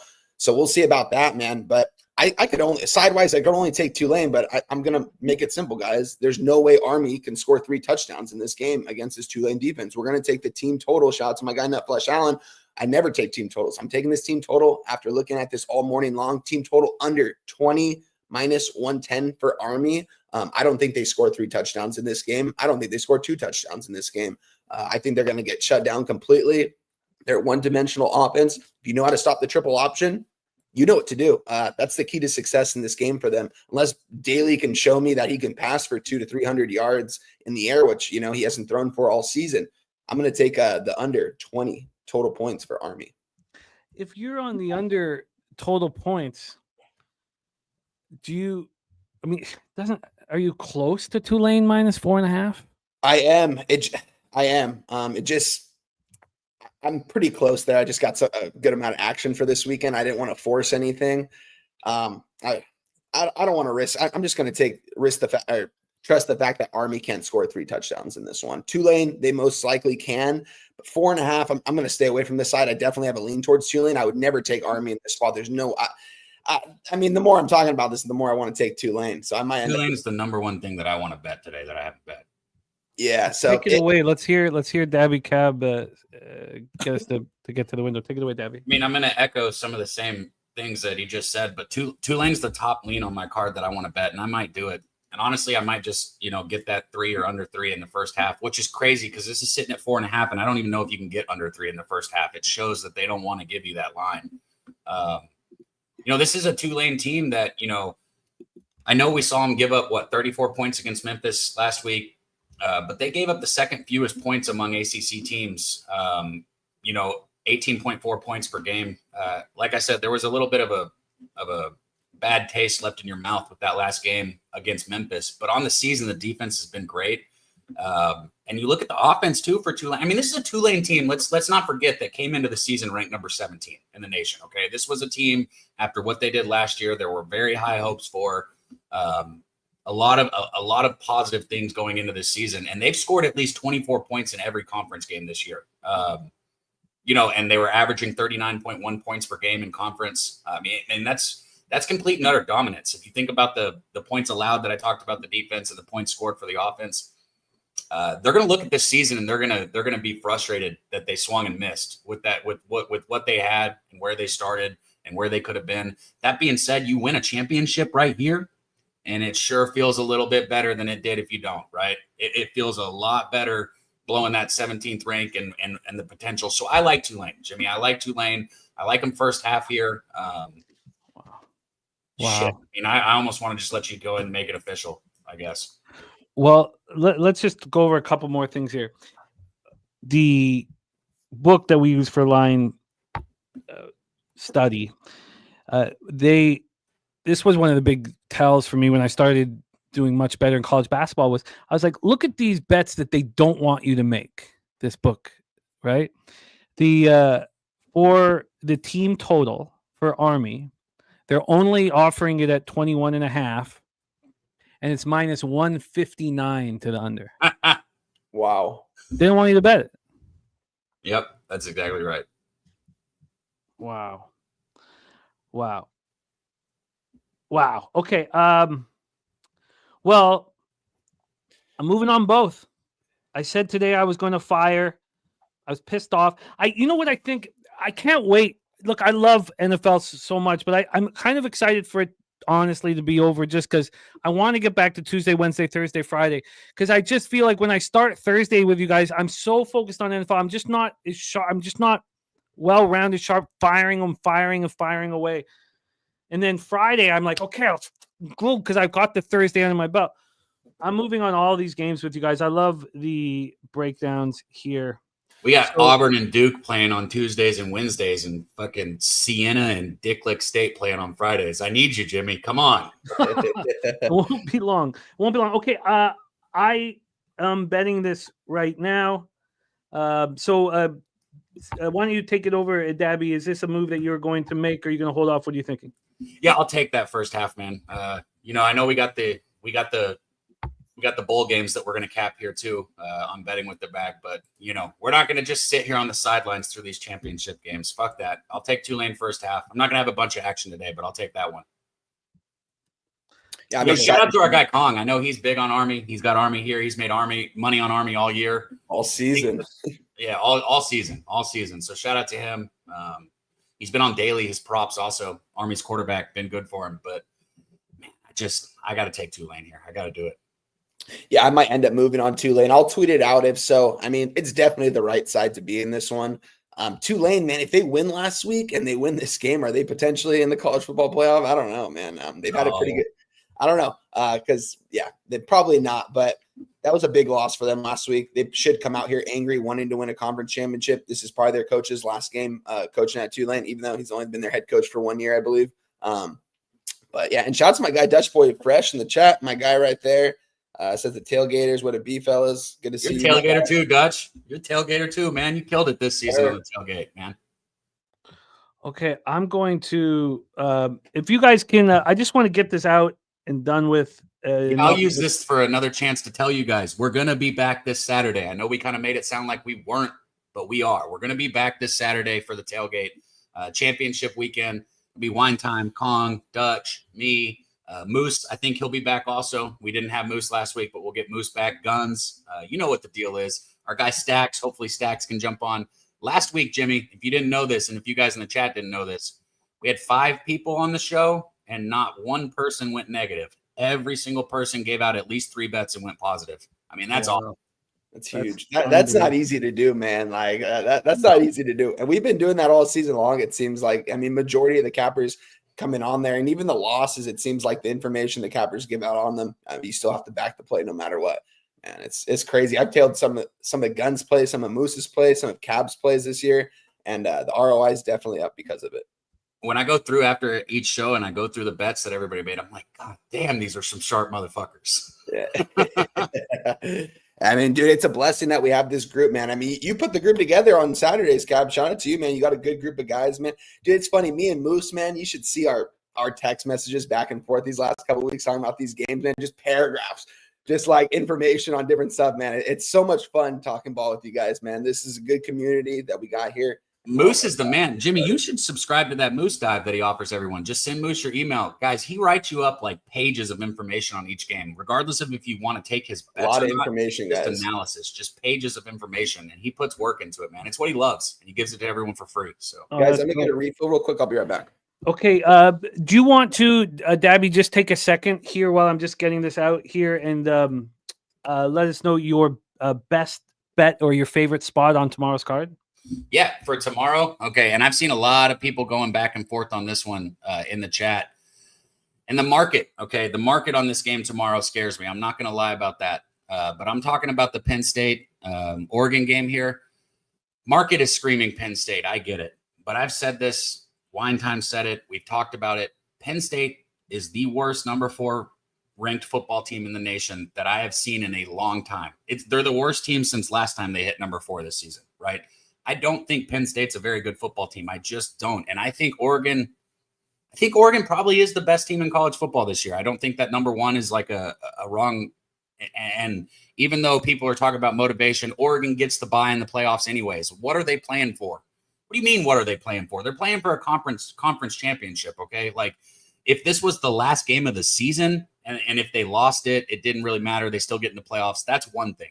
But to say that they're just not going to try in a conference championship, that's ludicrous. That makes absolutely no sense. They 100% should be, completely locked in and giving full effort.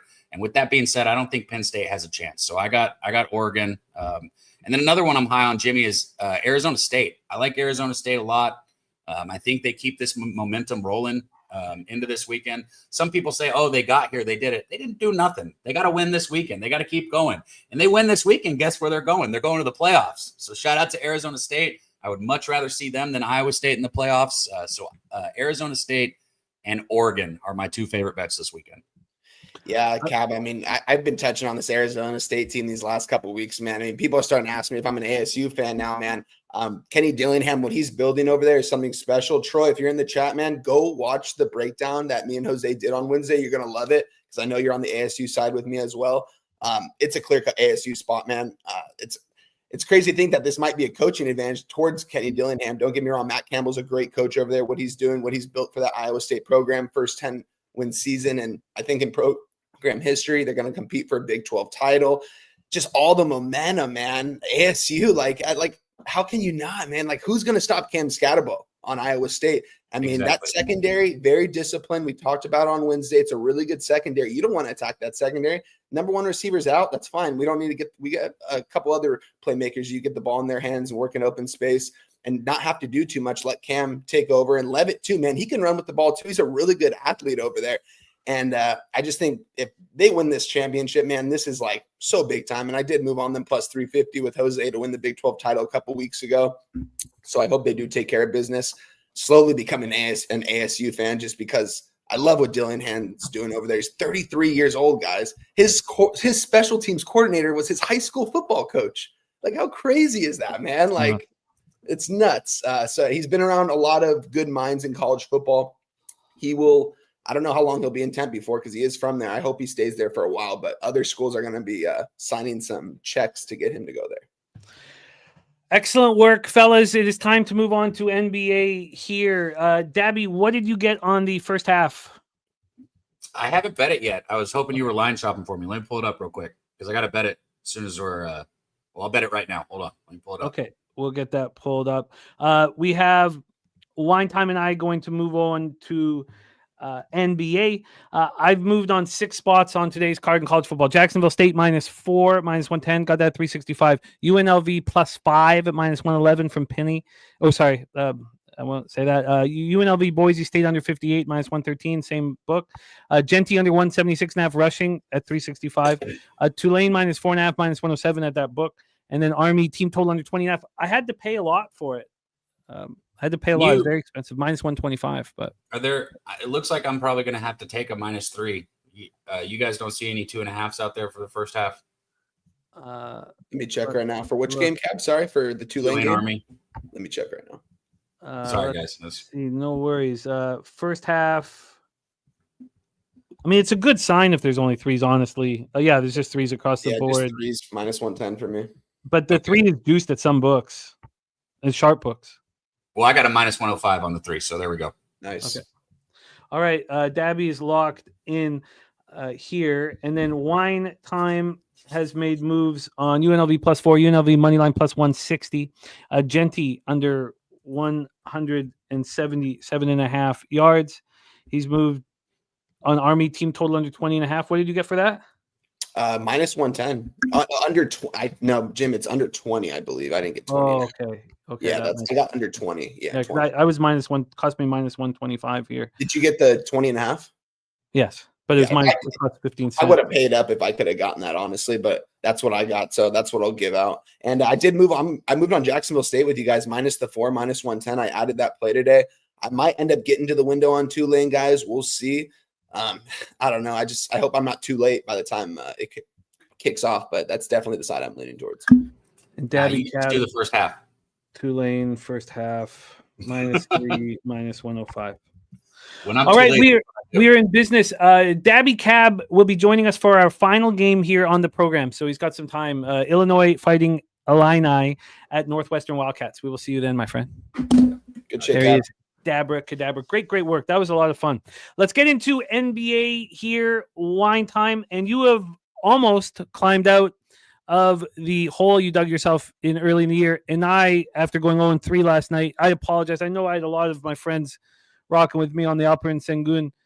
That it was horrible. And then I watched the last 10 minutes of the game. He got whatever he wanted in the fourth quarter. He was getting whatever he wanted. And I was like, what? Oh, God. And then also shout out to LJ from H-Town who got me off of live betting the Rockets at +125 there. Holy, that was just horrific. All right, Chris Warren coming in with the Magic -2, Hawks -4, and the over 230 and a half. Let's get to work here in the NBA, and we get started with Orlando Magic and Philadelphia 76ers, which means we get started with the stacks play of the day. Shout out to our guy Justin McKelvey. Stacks.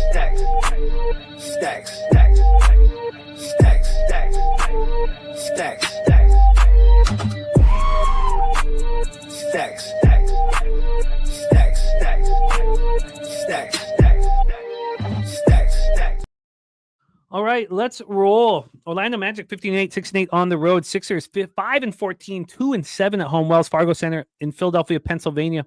Orlando running. They've won 7 of 8. Over their last 5 games, they've won 4 of them. They're playing at the 17th fastest pace, 98.3 possessions a game. They continue to struggle from 3. It's been an all-year issue, 33.5% from 3. It doesn't seem to be affecting their win-loss situation, but they're 48.6% from the field, and they're playing strong defense. This is a tricky game. They just played against the Sixers here in Philly and won 106-102, and this is the final game of a 5-game road trip, a long road trip. So it doesn't feel like the perfect spot for the Magic. Of course, Banchero and Harris out, but Suggs, Caldwell, Pope, Wagner, Carter, Bedadzi, the 1 through 5.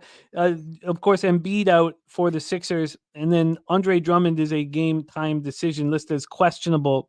So he's missed 2 straight games, and what the hell are they going to do? I mean, Yabusele, Peter Nance. I mean, it's just horrific. Even if the situation is perfect for the Sixers, I don't know how you back them. 2-3 over their past 5, playing at the 28th fastest pace, 95.80 possessions game. It's not like you're like, oh, thank God Andre Drummond's here. 45.7% from the field and 34.1% from 3. Let's get into the line history and set this one up and hear what Wine Time has to say, because you've been riding the Magic on these shows and cashing with them. They're a good basketball team. Here they're just -3.5. It's a fishy low line. They opened up at 2.5 though, which was a real fishy opening line. And not only that, at 3 in the morning, this got up to 4. It got back to 4 again, went down 3.5, back to 4 at 9 in the morning. Right now it's at 3.5. We've had this 1-point move towards the Magic. On the total here, we have the 2. Look, I love capping NBA, but isn't college football really fun to cap? Like, yeah, it's so much more fun, man. There's just so many things you get into that you can read about. It's so much. I love college football. It's my favorite thing to cap. It's my favorite thing to talk about. It's really fun, but NBA can be extremely enjoyable too. The total opening up at 210 has dropped down to 207.5. Yeah, Kong. That was what Aiden said right off the hop. Chris Warren got 2 at the open. A nice job, Chris. But yeah, Kong, that's what everybody was expecting. He said right away, he's like, I'll come back for the Super Bowl if they get there. We have super true story saying, who's going to stop Franz Wagner here is a great point. Let's go to the cash flow and see what we are dealing with, and then hand it over to Wine Time Sports. 67% of tickets, 62% of cash on the Orlando Magic. Honestly, I don't know if I've ever backed the same team to win again. This isn't a home and home, but 2 games in 3 days in the same building. 83% of tickets, 78% of cash on the over, and it keeps dropping. Take it away for us, Wine Time Sports, Magic Sixers. Yeah, this is an under that keeps dropping. I think I wanted to be on the under originally. The more I look at this game, though, Orlando just beat Philly in Philly. It's crazy. They're playing back-to-back games in Philly here. Separate, not actual back-to-back, but back-to-back games, man. And I want to back Philly in this spot, which is crazy to think. I mean, I've been back in the Magic all year long. I sat floor seats at the Lakers and faded the Lakers and bet the Magic, and they won outright. It was a wild finish. That Wagner shot from the clouds was the whole place just silenced everyone, man. With that being said, I think I'm going to move on the 76ers in this spot, Jim. Just from the market alone right now, I'm seeing 33% of bets, 38% of the money on Philly. Philly's got to get it together at some point. They've got Paul George in the lineup right now. They've got Kelly Oubre, Tyrese Maxey. These guys got to get going eventually. I like Nick Nurse as a head coach, man. I don't believe this team is going to continuously be bad the rest of the season. I'm not saying they're going to be great by any means either. This is kind of more of a public fade for me in this spot, and the line's not moving. Give me the Philadelphia 76ers on the money line plus 150 right now. Wow. It all makes sense. Ron Crawford is home dog off a loss, 67% Philly play. Yeah. No, it all makes sense. Yeah. But where I can't trust the Philadelphia 76ers? Now, maybe it's easier with Embiid off the floor, but right here. Right here, man. Do you trust their heart and character? You trust them to step up right now? I won't watch this game. All right. Look, it makes so much sense to me, but I can't trust him. And is one thing about Wagner. This guy takes no days off. He's a beast out there. So 2 of the Laker games that I've been to, and I've sat 4 seats, I've been to the Magic. I got to say Paulo played last year, which was really sick. These guys, man, you just can tell how into it this guy Franz is, man. He loves playing basketball, man. He's so intense out there. The guys rally around him. This guy's going to be a really good player. He's going to be signing a big contract here soon. He's a big time player. A lot of heart. I love the big balls bet. I just can't do it. I can't do it. I can't do it. I can't. I watched them play. And I'm like, good God, what the hell's going on? Even the way Maxey called out Embiid in that player meeting, I didn't even like that. Yeah. That could have been handled better. This holier than thou Tyrese Maxey. Sixers plus 150 for Wine Time Sports. Just quickly to answer your score, to answer your question, Drew Ski, my man. Ian Gary was beloved, and they broke down why they liked him. And we had a guy named Dark Gift tell us he was putting 4K on Gary for a 12-pay cash out. So a lot of love for Gary. Again, it's not my tax bracket. I Is don't this know. real information? Wager Detective said Bill Belichick just interviewed for the North Carolina job. Yes, he did. Yeah, they've been talking about it for 24 I just hours. saw it. Yeah, that's Yeah. crazy. Oh, that was 18 minutes ago. Wow. Yeah, no, it's no. This came out. This was out at least after the show last night. It said No. 20 hours ago, and then something just updated 18 minutes ago. Bill Belichick met with UNC. Yeah, maybe this isn't newer information, but damn, crazy. Yeah, yeah. It sounds like nobody wants him. Nate says Gary goes to sleep. Write it down, Peter. All right, let's move on. LA Lakers, 7:30 p.m. Eastern. Speaking of heart, Jesus, Lakers come in off getting annihilated in back-to-back road games. They lose by 39 at Minnesota on Monday. So there was that angle that this Capper, who doesn't rock with us anymore, was heavy on. Backing a team who just lost by 30 points. He would have lost his shirt because they lose to Miami by 41 on Wednesday. 80 points. Final game of a 4-game road trip. I mean, if this was the Pittsburgh Penguins, I would say Sidney Crosby is going to have them so locked in. I mean, you're not going to hear a pin drop in that room before they go out. Everybody's going to be so locked in. There'll be no talking. It'll be go out there and do your fucking job. But here, I mean, is LeBron going to do that? I'd like to think so, but I don't know how.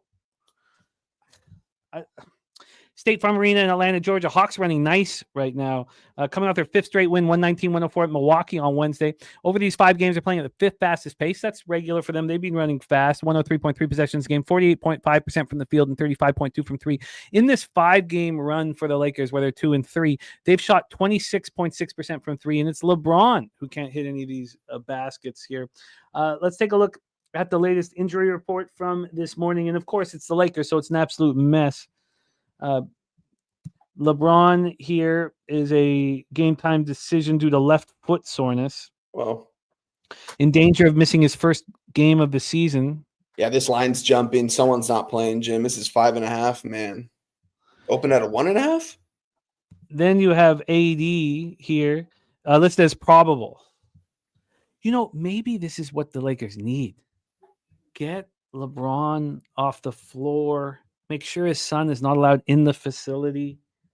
Let's get into the line history here. We have the total at 231.5. This opened up at 231.5. Isn't this the kind of game where AD goes for 50? Lakers are now plus 5.5 at minus 105. The book we use for line shopping offshore is very tentative. They didn't open this up till 11 p.m. and they opened this up with the Lakers plus 4. Let's get to the cash flow here. From a cash flow standpoint, you have 80% of tickets, 84% cash on the over, 34% of tickets, and 28% cash on the Lakers. Take it away. And Justin McKelvey says he absolutely bet his Hawks. He's on the Hawks, and he's also on the over 230.5. Take it away for us here. Wine time, Lakers, Hawks. Yeah, Lakers are going nowhere fast, guys. I mean, this team they've just been getting blown out. I mean, I was on the Miami Heat -3. If I would have known they were going to beat them by 40, I would have taken that extended line at like -15, got some good money, man. Lakers just no-showed, just no heart, and that's what we're seeing right now. I mean, it's the same Lakers team every year, Jim. I mean, they're actually 2 games over 500, 22 games into the season now. Actually kind of surprising at that. This is going to be a 500 team all year long. If LeBron doesn't play in this one, you mentioned it, I'm going to get on the Hawks here on the money line, or I'm going to get on the Lakers here most likely. If not, I would only take the Hawks here, honestly. I mean, I think we're seeing a -5.5 for a reason. More of the tickets and money's coming in on the Hawks. I mean, respectfully, Hawks have won the last 5 games. Justin mentioned in the chat, this is going to be a home game Friday night. This place is going to be packed. They're going to be rocking because the Lakers are going to be there. They want to be.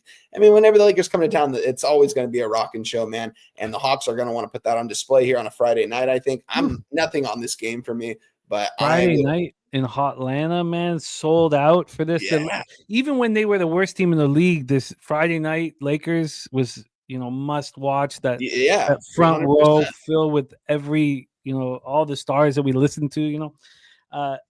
So this is what I want to do. I want LeBron to be announced out. I want the line to further move towards the Hawks, and I want to bet the Lakers last minute. Yeah, me too. That'd be the only way I would take this game. If LeBron does play, you might see me take the Hawks at a better line, and maybe it goes down to a -4.5 or a 3.5. But this 5.5 is showing us, and what you just read off, that LeBron is most likely not going to play in this one. Yeah, and True Allah, saying, "Hell no, Jimmy, AD soft." This is what soft guys do. They step up when the star of a team isn't there, just to show, look, I could be the man, but I won't be 7 days a week for you. But maybe one day every 2 weeks, I'll step up and be the man.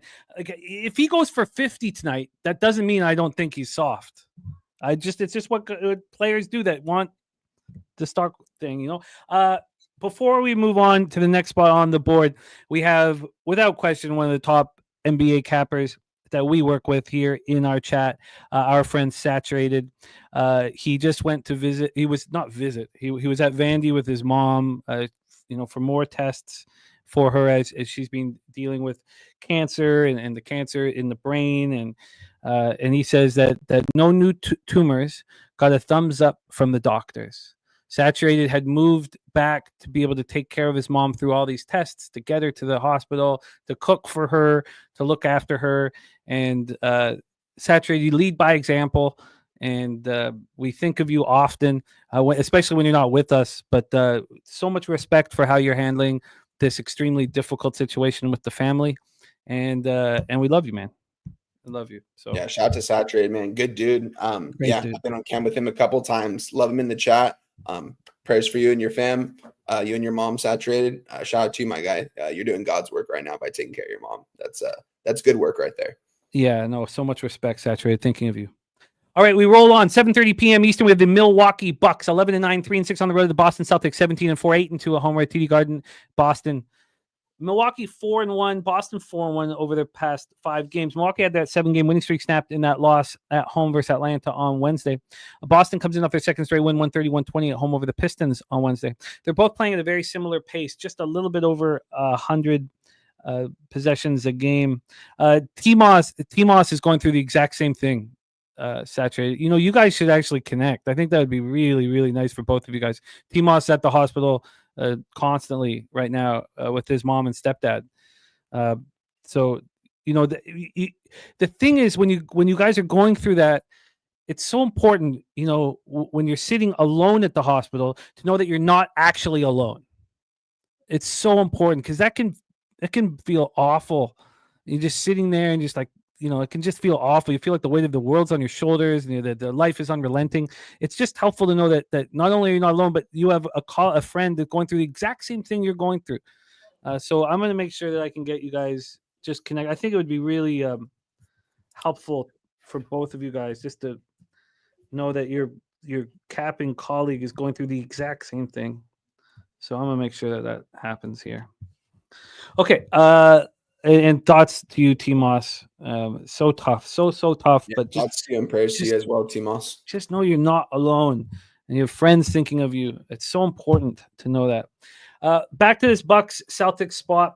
Let's get into the line history and take a look at this latest injury report. Of course, Big Dick Zingis out.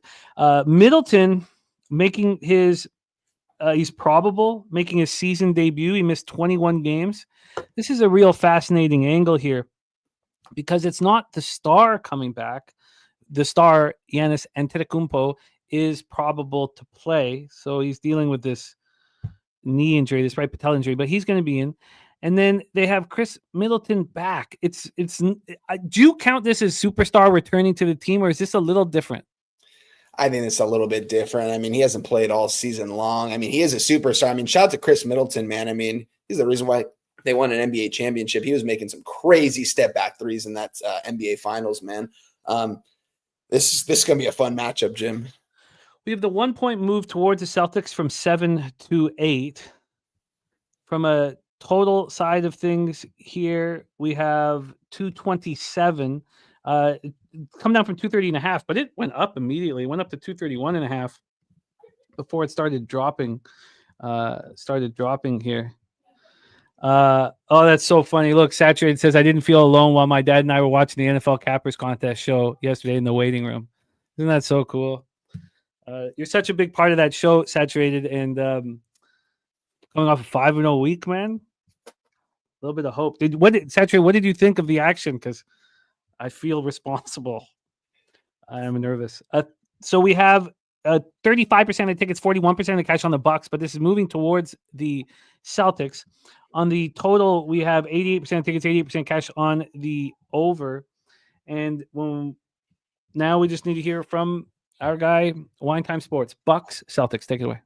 Yeah, we're seeing this total drop right now to 226.5 from the opening. Just 12% of bets, 12% of money on this under as well. These are two teams here. I mean, NBA Finals aspirations. Shout out to Giannis, man. It's actually his 30th birthday today. I know a lot of people are going to probably be loading up on his props. Let's look at his props right now, actually. I mean, that's something I might actually be over. Wow. That's how you know he's over 30.5 minus 120 at my book right now. This guy's most likely going to go off here for the Bucks. You mentioned it. Chris Middleton is returning. He's expected to be in the starting lineup, his first game back. This Bucks team has really turned it around. They had a really horrible start to the season, Jim. I mean, they were one of the worst teams. Were able to win a bunch of games in a row, coming off a loss here. Boston Celtics, man. I mean, this is the best team in the NBA, man. I mean, these guys are so freaking good, man. They've got guys everywhere. They got guys on the bench. Shout out to my guy, Nasty Nate, over there, man. You guys got something going for you guys over there, man. Probably going to win another championship this year. With that being said, this is going to be a good game. I got nothing in this one. Celtics being an 8.5-point favorite right now, I think is going to tell us everything we need to know that they're most likely going to smack these guys up, even though that Chris Middleton is in this lineup. I might end up getting on the Celtics here because, I don't know. I'm just finding myself more times the last season betting on the Celtics with bigger numbers because they just get it done, man. They're built for this. They don't take their foot off the gas either. They keep shooting. They're gonna keep shooting threes all game long, and if they're on, there's not a team in the NBA that can beat these guys. So I will lean towards the Boston Celtics minus 8.5. I just don't know if I'm gonna end up getting to the window on this one. Yeah, it's the market certainly isn't making it easier. Yeah, I mean, if you want the dog, it should make you bullish if you like the Celtics to smash and grab. It's a pretty uncomfortable spot here. I would like to be on the Bucks, but there's just I think look at 8.5 with the Bucks here. I know they're only 3-6 on the road, but clearly playing better, getting their 7-game winning streak snap when it was possibly a look ahead spot. Sorry about the sounds there. I didn't hear anything. You're all good, brother.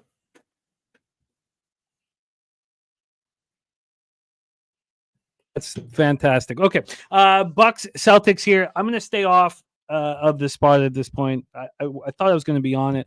I think that it's important here, just before we move on to the Pacers Bulls game here, that we have Kong's clip saying, "I've already been through that." He says he's praying for both. He said he lost both of his parents within a year of each other 3 years ago. That is so hard, Kong, and you're such a huge part of our community, and I'm so sorry that you had to go through that. I'm sure that you led your family through it with all the strength that you show us all the time.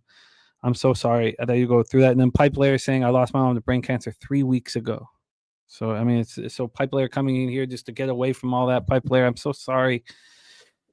Life can just be so tough. I'm so sorry. And then Rick J saying, "I feel calm. Most of my family being dead for 13 plus years. Says strange being in your 30s and 40s and everyone close is gone." We're going to move on and focus on the capping, but you can't just move on without saying these things out loud. I didn't know if Ron was going to talk about this, and so I'm not going to say anything until Ron says anything. But he just said that he was diagnosed a few weeks ago, still researching, and I've sort of been on. Because I love Ron so much, I got to a little bit on this journey with him. When he starts talking about it, if he wants to talk about it, then I will talk about what's going on with him. But life can just be unrelenting, and the pain and the sadness and the difficulty, and I'm so sorry that my friends here in the chat that I kept with every day have to go through it, and have gone through it in such an intense way, in a way that I've not experienced, in more intense than I would ever know. When it's your parents. But I'm just really thankful to be a part of this community, and I hope this is this safe house, where we can just cap together and just fend off all of the outside world and just focus on what we love most of all. And then once a year, if we get to meet up, a lot of us get to meet up in person in San Antonio more than once a year. If you're on the West Coast with the horse racing, again, they're going to Del Mar for the breeders next year. It's just, you have to say these things out loud. You have to say these things out loud. You can't just pretend it's not happening or it's not going. You have to say these things out loud. WT said, lost my dear sister to cancer 10 years ago. Huge soccer fan, so go Inter Milan. I'm so sorry, WT, that you had to go through that. Truth Teller, who I'm very close with, said he lost both of his parents before he was 40. Nasty Nate says, my best friend brother is stage 4 lung cancer. I'll be a mess if it goes bad. I'm just so sorry that you guys have to go through all of this pain, and that we all have to go through this pain at times. And Vikes for life. So the one thing that we have is the opportunity to cap together. And I'm so thankful. It gives me focus. It gives me priorities. It gives me so much in my life to know that I've got this group, and I'm inspired to work with you guys. And so my heart just goes out to the pain that you guys have had to go through, and the suffering and the difficult times, and standing there with who is left in your family and having the strength to lead them forward and lead them on, and understand that the light too will shine if you can get through the darkness. And so sorry that you guys had to go through it. It just needs to be talked about. We can't just move past it. It's not something you move past. It's something that you say out loud. So I love you guys, and let's move forward. Next up for us, 8 p.m. Eastern, Indiana Pacers 9-13, 2-10 on the road to the Chicago Bulls, 9-13, 3-7 at home. United Center in Chicago, Illinois. The Pacers 1-4 over their past 5. What an abomination this Pacers team is. The fans in Indianapolis who've had to go through such tough years, such lean years. Finally, last year, they're like, we got a basketball team. We got a team that can go up against the best teams in the league. You go up against that Knicks. That series was incredible. I know the Knicks were a little beaten down. And then all of a sudden, you're 9-13. You're 2-10 on the road. And you're like, oh, I remember this feeling. We suck. Oh, God. Like, at least the Bulls fans know that they suck. Bulls 3-2 over the last 5, 105.2 possessions a game. That's second fastest over the last 5 games. 52.9% from the field, 38.3% from 3. Let's go through the line history. Let's also take a look at the injury report from this morning. Naismith's still out, and now Shepard out, but Nemhard is listed as questionable here. He didn't play Wednesday due to that left knee management. You have a 24-year-old kid, and you got to manage his knee like he's 40. That sucks. Kobe White, a game time decision. We thought that he was held out so that on Thursday so that he would play Friday, but I don't think you can count on that. We know that this is a rivalry, Indiana and Chicago, because of close proximity to each other. So that is the issues injury-wise that you would want to know about. The Bulls are on the second half of back-to-back after winning their second straight game, 139-124 at the Spurs last night.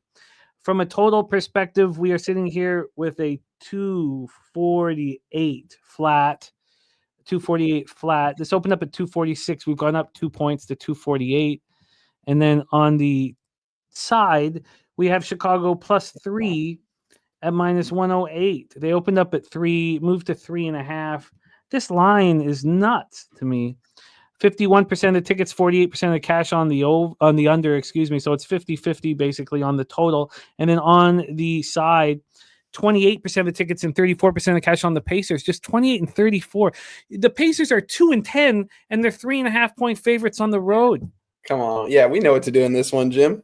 You got to bet the Pacers. Exactly. I'm on them. I'm on 2 plays in this one, guys. I'm on the Pacers -3, -110, and I'm on the over 248 at the best number available. They can get like a -112 right now. I think there's going to be a lot of points scored in this one. And the Pacers coming off 4 straight losses. Bulls, I was on them last night. Huge win for them. Blowout win. They felt good about themselves. I think the Indiana Pacers are going to feel better about themselves after this game. Give me the Indiana Pacers -3, -110, and give me the over. I actually think it's a 248.5 now. 248.5 at -110. Lock me in on that. I think I can find you a flat 248 here. Let's just see if we can get his Yeah, I can get you a flat 248 minus 106. Yeah, this is a clear cut pay. I mean, they're minus. I mean, the line went from a 2.5 to a 3.5. People are coming in on the Bulls, seeing them just smack the Spurs yesterday. Pacers, the Pacers are due for a win here, guys. They're going to take care of business. I think this is a better team than what their record is. It should be, at least. I like their starting five. They've got some good guys over there, so we'll see. Super True Story says, "Where's Pascal? Anybody seen him?" I was thinking the same thing last night, and I was thinking, you know what? This guy steps up on the most important games, but on a Tuesday in Indianapolis, where the hell is he? Saturate says Vooch has been cooking. Justin McKelvey says, "I hate the Pacers." And Dan Kelly says, "I thought Indy felt like lucky pretenders led by Hallie, the luckiest pretender. The players just aren't there. I got on their season win under a couple days ago." Well, Dan Kelly, I finally tailed a future of yours. I max bet the over 25.5 wins for the Brooklyn Nets last night after the show at minus 110. Dan Kelly, let's go, is a gift to our chat.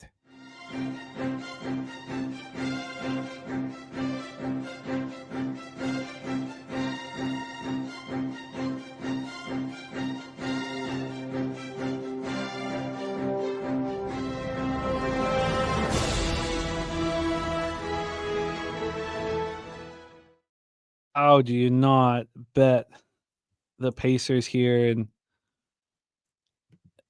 the answer is you bet them. Yeah, it's at 28% of the bets, 34% of the money on them, sharp money on them, and the line's going towards them, guys. It went from a 2.5 to a 3.5. Knowing that the Bulls having a good shooting, I mean, Vucevic last night, if you look at his numbers in that first quarter, 3 3-pointers. I mean, is he going to do that again? Is he going to do that on a consistent basis? I don't trust that by any means. So, yeah, this is a Pacers spot. Pacers beat these guys by 7 to 10 points probably. I'm with you. I'm going to move on after the show. Let's roll on. Next up, we have 8 p.m. Eastern. Sacramento Kings 10-12, 5-5 on the road. San Antonio Spurs 11-10, 8-4 at home. Tori Coker, thank you so much for the kind words, man. It means so much to me, dude. Thank you so much. And Kong's clip saying, "Here's the advice I can give. Spend time with the ones you love while they are here. It can be tedious and feel like a task to be there for them. Push through it and enjoy the time." You'll feel the exact opposite when you're in San Antonio. It's just the best weekend of the year. JM says, "Indy garbage." I hear you. Indy is terrible. They're 2-10 on the road, and they're 3.5-point favorites. Sometimes you got to trust the market. I'm going to do that. Drewski said Kings money line. We already heard from our guy, MMA Mills. He's fading his Sacramento Kings here in San Antonio tonight. The big question is, and we think he's in, but can we get confirmation that Wemby is in? Let's do that right now. We can't, but he's got to be in. I think he's going to be playing in this one. He's got to be, right? And he went 1 of 9 from 3. He looked horrific in the last game. The Spurs looked terrible yesterday. It was a terrible bet that I made. The Kings are healthy, but they don't have Malik Monk coming off the bench because what happened to them? Yeah. It's so hard to. In 13, man. You get DeMar DeRozan in the offseason, you think you got a good player. Man, he's hurt, right? Or he was hurt for a little bit. He's in this one, though. He's back. Wow. All right. Rick J saying Monk props been cashing since he became a starter. I don't think there's anything wrong with putting him as a starter, but I do think it's a signal that this team is just not that good.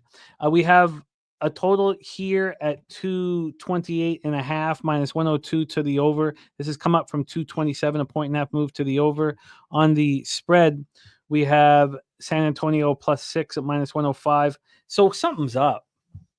I mean, they opened up a +3. Maybe Wemby's not coming back. Yeah, the after looking at the line now, I don't think he's going to be playing in this one. It's a 5.5 right now. If this open at 2.5 to 3, yeah, yeah, and you have 41% of the tickets and 37% of the cash on them. So, but I think MMA Mills is right though. So there's only 19% tickets, 17% cash on the. So this is my plan. Wemby announced out, which we are expecting here because of the line. Maybe it moves further in the Kings direction, and then. Bet I'm going to take this. I'm at like a 6.5 or 7. You know, to bounce back and play better. So it's just like the Lakers spot. Lakers, but need LeBron announced. God, NBA is so convoluted. Need LeBron announced out. And then I need to wait. And then I need Wemby announced out. God. Announced out. And then I will move on the Spurs. Drewski says Spurs allowed 140 points last night. They were horrible. I mean, I can't even imagine. I can't comprehend how they. And then I wonder if DeMar, going back and playing the Spurs, if he even care. Like, I don't know. Would he even care? Was it 1 or 2 years there? 2 years? At least two. That first year he took them. I remember they made the 8th seed and they played against Golden State and they got taken out 4-1. I love my guy DeMar though. Shout out to him, man. I remember Sonny and his girlfriend were at a trip in Portland, and the Spurs were coming to town, and he asked me to send in a big bet on DeMar DeRozan over a half 3-pointer. And I was like, okay, well, I'm not sending it in, And he took a 3-pointer at the end of the game, and they all got up off their seats and they that when it gets to the back rim, it shoots out like 20 feet. Okay. Okay, so I need Wemby announced out, and I'm going to move on to Spurs. We move on. 10 p.m. Eastern. Minnesota Timberwolves 10-10, 3-6 on the road to the Golden State Warriors. 12-8, 5-3 at home with Chase Center in San Francisco, California. Minnesota 3-2 over their past 5. Now they've won 3 straight. They come off their third straight win 108-80 at the Clippers on Wednesday. I don't like backing a team after a win of that nature, but I told myself here that. The 3-point move towards Minnesota, is that saying that Steph won't be here and that they'll bring him back for that cup game? I'm not sure. They expect him to be back in action here on Friday. He's still dealing with the knee management. So even if he's in, there's been this 3-point move to Minnesota. So let's say that we expect both Draymond Green and Steph in. And we still have a 3-point move towards Minnesota. Something was just up to me. And so I bet Minnesota. I've already bet Minnesota. It's the only bet I came here. I got a minus 105 on the money line. They're playing, let's say, okay, you don't want to back a team after a 28-point victory, and that's fine.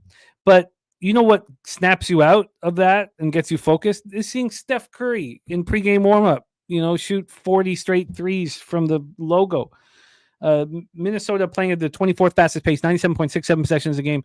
Not shooting the ball very well from the field, 45.5 and 35.4 from 3. Golden State snapped their 5-game losing streak with that win 99-93 versus the Rockets last night. And remember this game, keep a very close eye on this game because they play again on Sunday. And then they play again, I think, on Thursday. They play 3 times in 8 days starting today. So I guess that'd be following Saturday. Let's take a look at the cash flow here. You have 81% of tickets, 61% cash on the over. If everybody's announced in, I will take the under. Yeah. And then we have 65% of tickets, 75% cash on the Timberwolves line moving towards them. I'm on Timberwolves money line. Take it away one time. Yeah, just on the market and line movement alone, I don't have anything in this game, but I would definitely be on the Timberwolves side, and I would be on the underside. I mean, we're seeing the total drop right now with a lot of the bets coming in on the over. I mean, 19% of the bets, 38% of money. Those are the kind of sides that I love being on if I want to fade a public at a certain spot right there. We're looking at the spread here. I mean, Timberwolves, yeah, all this line movement towards them. And yeah, the money and tickets are coming in on them, but that's what you want to see. When you see the tickets and money coming in and the line keeps coming towards your way, that's what you want to see. So I definitely lean towards the Timberwolves. This team's got to start getting rolling, man. They're 1 game over 500. All these guys are competitive. Ant's going to go out there and try to ball. They've brought in Julius Randle to replace Karl Anthony Towns, and he's been playing well. He can hit that 3 ball and stuff, but he kind of does a lot of the same things as Karl Anthony Towns as well. So we'll see. I think as the season goes on, this team is only going to get better. 1 game over 500 right now. This is one of the best teams in the NBA last year. We saw them almost make a run at the NBA Finals. So with that being said, I definitely lean towards the Timberwolves. I definitely lean towards the under. I'm going to stay away from this game in general. I might end up moving on the under. And Timberwolves, we'll see by game time. This is a 7 p.m. over here on the West Coast. So this is something I need to kind of sit on for a little bit, I feel like. But I definitely lean towards the Timberwolves and the under in this spot. These are the only Friday nights, that I'm jealous of the West Coast Cappers. Every other night, it's perfect. But Friday nights, having these games start at 7, because it starts at 10 for us. And over there, yeah, that's late. Half cut and exhausted. And But it all depends on how your action's gone. But I'm jealous of that. I remember running home from school for NBA and NHL playoffs. I mean, that was just heaven, you know. Utah Jazz, Portland Trailblazers, final spot on the board. We have CMAC ready to fire. I can't wait. CMAC, we're going to rapid fire 16 games in college basketball, the entire card. And I love that CMAC can handle all that work because it's a ton and ton of work. Here we go. We have Utah Jazz 4-17, 2-8 on the road. Portland Trailblazers 8-14, 5-5 at home at Moda Center in Portland, Oregon. Utah 0-5 over their past 5, playing 27th fastest pace, 96.4 possessions a game, 46.2 from the field, 33.9% from three. Portland shooting much better. 97.9 pace. Both teams playing slow pace, but 48.3 now from the field, 35.4 from three. Playing much better. The Jazz come off getting annihilated by the Thunder, 133-106. I can't even say the name Thunder without just getting so angry that I wasn't on Thunder first half yesterday. It's just, God damn it! What the hell? What? I was going to be on. I was going to be on the first half and the Cavaliers. I don't know what happened. Like I don't remember talking. Blazers come off the 127-105 loss at the Clippers. Two bad basketball teams here. They both have the same amount of rest. Both played on Wednesday. Let's get into the cash flow and line history here. We have Utah plus 2.5 at -105. They open up at 3, a half-point move towards the Jazz. From a total perspective, this is a 226, heavily juiced to the over. It's wild because I see 225s and 224s. Why would this book be so much higher? They moved it up to 226. Let's see what I got right 10 here. minutes ago. So maybe that's it. It's kind of strange. 26% tickets, 22% cash on the Jazz. So clearly the Jazz is sharp. If you have the balls to back them, 77% tickets, 78% cash on the over. Wow. Kelly McInnes here. Says you got to write shit down. I wrote it down. I don't know what happened after the show. You don't think I've got pages and pages and pages and pages here of notes. And I know that I wanted to fade the Raptors after shooting 52% from the field. And then the line had moved a point as soon as I got after the show to bet it. And I have no excuse for it, but it cost me money. It made me angry. Here with the latest injury report, of course, Thibault out, clean out. Scoot is the question mark here. Scoot listed as questionable. He's missed 3 straight with this left quad contusion. If we don't know or we don't have a feeling like he's going to be in right now, it's hard to imagine him in, honestly, but you'd want to know. Jordan Clarkson and Filipowski out. So you're 1-5, George, Sexton, Markkanen, Collins, and Kessler. Look, you already have Clarkson. One of the reasons why you already have Clarkson and Sexton. You don't want 2 players to do the exact same thing on a basketball team ever, and they have those there. Rand saying Jazz, pretty bad defense. Take it away here, Wine Time. Our last game on the board before college basketball, Jazz, Blazers. Oh, man, I can't believe I'm going to do this right now, but 2 bad teams, man. Chauncey Billups, man, I don't know how much longer he has over there in Portland, how much longer they're going to trust him over there, man. I mean, this starting 5 for them isn't bad by any means, man, but they just can't win some games. I mean, an 8-14 season so far. I guess that's a little bit of an improvement, but I think they're only going to keep falling off. Utah Jazz, probably the worst team in the NBA right now. I can't believe I'm going to do this right now. I'm going to take the Jazz on the money line plus 120. I think they're going to get it done here in Portland. 2 bad teams, and if I can get some plus money on a team that's just been losing and losing and losing, just due for a win here against another bad team. I mean, you look at Jazz's loss, OKC, the Lakers, Dallas, Denver, Spurs, all teams that are over 500. Portland, I don't like the way this team plays basketball, man. I was watching them against the Clippers the other night, was just awful. I'm going to stay away from back in the Portland Trailblazers. I'm going to fade them in this ball game in the Utah Jazz plus 120. I think the market's telling us this too. I know it's 2 bad teams, so this isn't going to be a very heavily bet game. Right now, it's only 5.7K bets on this game. Might get up to 15,000 by game time. We'll see. But give me the Jazz on the money line plus 120 here, Jim. God, I think I'm going to go. I'm joining you, but I'm going to take the points. What can you get? Plus 2.5, or can you get a 3? Let me see exactly. what I can get here. I get the money line. It's just that, God, these teams are so bad. Do I not want to have a couple points in my pocket? I can get the plus. No, the 2.5s minus 105. I'd want to keep the vig down as possible. The +3 at minus 116 doesn't really appeal to me. It's just too juiced. But it's +3 minus 116. +2.5 minus 105. Yeah, I mean, I think they're going to win outright. So yeah, just keep it with the 2.5. Honestly, Dan Kelly says Walker Kessler being a double machine of late. Vikes for life says Kessler being balling. Forget everything else. Okay, I'm going to join you on the Jazz. I'm going to make those moves after the show. Let's review action from Wine Time in NBA, and he's been running nice. Climbing out of a hole. It's obviously we want to start out our any season succeeding, but it shows real character when you climb out of a hole and not just give in. It shows character. Sometimes you got to deal with adversity, and you've done a great job at it. Stacks play today for Justin McKelvey. Sixers over 209.5 Sixers game, and the over 230.5 in the Hawks game.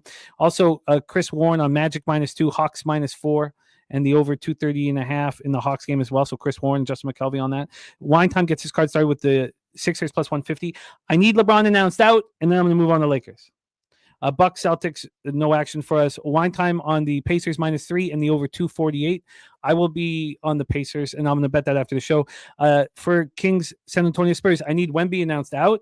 So I need LeBron and Wemby announced out, and I'll bet them around 7:15 Eastern. And then Wine Time, you didn't move on Minnesota Golden State. no, I stayed away from that. I'm on the Timberwolves. That's the only bet I've made. And then I'm on the One Time on Jazz money line. I'm on the Jazz on the spread. Turnsy, I hammered the card in NHL today. I hammered it. So I'll go over it with you in a second, but I hammered it hard. Wine Time, excellent work, my man. The college football and NBA, excellent job. We move into college basketball with Conor Mac. Thank you so much for your time and energy and angles and for hitting over 60% in college football. Such a big boon to our channel, you succeeding that way. So thank you for all that you've done for us, my friend. And I'll be in LA in 2 weeks, man. So we'll be meeting up for sure. Please support our guy Wine Time Sports. Also putting out action with the Who Bangin' Sports Network, Who Bangin' Sports channel, whom we love very, very dearly, run by our guy DJ Big Boss, who sent me this picture yesterday. So just a great friend, just a quality friend right there. Wine Time, any last words for the Capper Sport and Show? I'll pop your X handle here in the chat. Yeah, Jim, always a good time doing this show with you on Fridays. Look forward to this every single week. It was a good show today, man. I mean, breaking those college football games, that was fun, man. Breaking this NBA card, always fun. I think we're going to make some cash this weekend. Let's just continue to stay hot and do this, man. It's a blessing doing this with you. I tell you this every week. Appreciate you for believing in me, having me come on the show now a couple times a week. And I'm looking forward to the tailgate tomorrow with my guys, Daby Cab, Moose, Guns, Kong's Clip, Dutch Boy Fresh. Justin hops in there sometimes too. Hope he shows out as well. And tonight, guys, I'll be with Who Bangin'. I think it's going to be 5 p.m. West Coast time, Pacific Standard Time. We're going to go live for the UNLV Boise game for, I think, the first half. And we're also going to break down the card for tomorrow. So watch us on that, guys. And yeah, follow me on X, Wine Time Sports, man. Before you go, Wine Time, you know what I think you guys should do? I think there should be a weeknight special tailgate where you guys give your bowl action out. Yeah. A special tailgate, like on a Wednesday night. Once we have all the bowl information and all that stuff, like a special one, and hammer away. Great job, my man. Thank you so much for rocking with us. Yes, sir. Appreciate you, Jim. Have a good weekend, my guy. You too, my man. I'll be in touch. Wine Time Sports in the house. We move on to college basketball, but first, Turnsy, I really hammered NHL. I'm just if I'm going to go down, I'm going to go down guns a-blazing. The first thing I'm going to do tonight before puck drop is I'm going to bet the Washington Capitals under 101.5 points, and I might max bet it. I'll decide here. I'm on the Leafs -1. I do have some interest in the under. I have the over 6 in Kraken, New Jersey. It makes no sense to me that this would be dropping to the under. I would have stayed off of it if I let the market dictate my action, but I said no, I'm going to move on it. I moved on the Rangers -1. I know usually this was a move I wouldn't make, but I moved on it. I just want to fade the Penguins so badly. I don't know what's going on with the Trouba stripping of his captaincy and all that, but I did it. I stayed off Columbus, Vancouver, even though I wanted Columbus first period. I plan on adding the Stars and the under in the Stars Golden Knights game. But Scuntbag on Vegas, I don't like fading Vegas. I moved on the Wild -1. I beat that line massively, and I'm on the under 6 in Wild Anaheim. All right. It's time to talk college basketball. We're going to be going very quickly through this spot. We have 16 games. I let our expert, Conor Mac, know that we just, the info that you give us, even when you don't move on it, helps us so much. And I put a ton of pressure. Wow, it turns out it's 3 minutes on the Rangers. I love it. I put a ton of pressure on both CMAC and Bobano by giving them so many games to break down. And just very thankful that they are comfortable with the amount of work that takes place. As soon as his camera's on, we will bring him on. But let's get right to work and start setting this up. We have 6 p.m. Eastern action with the Delaware Blue Hens, 5-3, undefeated, 2-0 on the road at the Duquesne Dukes, who've gotten out to a horrible start, 1-7, 0-3 at home. That is UPMC Cooper Fieldhouse in Pittsburgh, Pennsylvania, home of our guy, Justin McKelvey. We've already heard from Morgan Spooner. Morgan Spooner, who got me off the St. Louis Billikens last night, which I shouldn't have just gotten off the Billikens, but I probably should have joined them on San Francisco. He is on Delaware +4 at -112. We have Jay Peasy coming in. Jay Peasy says these are the dogs he's looking at: Charleston Southern, Miami of Ohio, and Northwestern. Here, I'm going to copy and paste Jay Peasy's action so we can discuss it throughout. Let's get this all set up here. Game 1, we have CMAC joining us here shortly. Line history-wise, let's move over. Here we go. Line history-wise for Delaware, Duquesne. Morgan got the 4. Those are unavailable now. We have a +3.5. Now, you can pay for the 4, but this has come down a point from 4.5 to 3.5. It's gone down a point. When we get to the total here in this one, we have a 146. It's -111 to the over. It's opened up at 145. It climbed up to 147. It just dropped 24 minutes ago back to 146. Let's get to the cash flow for our first game on the board. 16 we're going to hammer in. It's just quick takes. We have 71% of the tickets and 59% of the cash on Delaware. On the total, we have 64% of tickets and 67% of cash. Sorry, that was 64% of tickets and 67% of cash on the over. We watched it go up, and then we watched it drop a point 24 minutes ago. 5-3 team against the 1-7 team, and the 1-7 team is the favorite. And it's not like Duquesne's had this tough competition, although, they did beat Old Dominion, came back and lost at home to the Peacocks.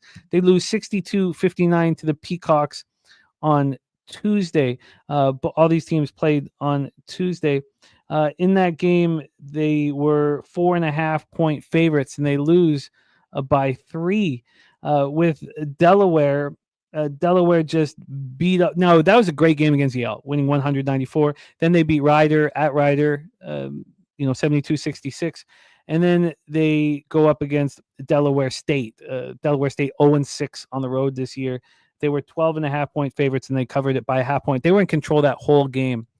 That is the setup for our first game on the board. Delaware Blue Hens at Duquesne Dukes. Let's bring on our expert here for NCAA action. Please welcome from Las Vegas, Nevada, with a 16-game card, a giant card, and I'm excited to rock with him. Please welcome Mr. Megida Mac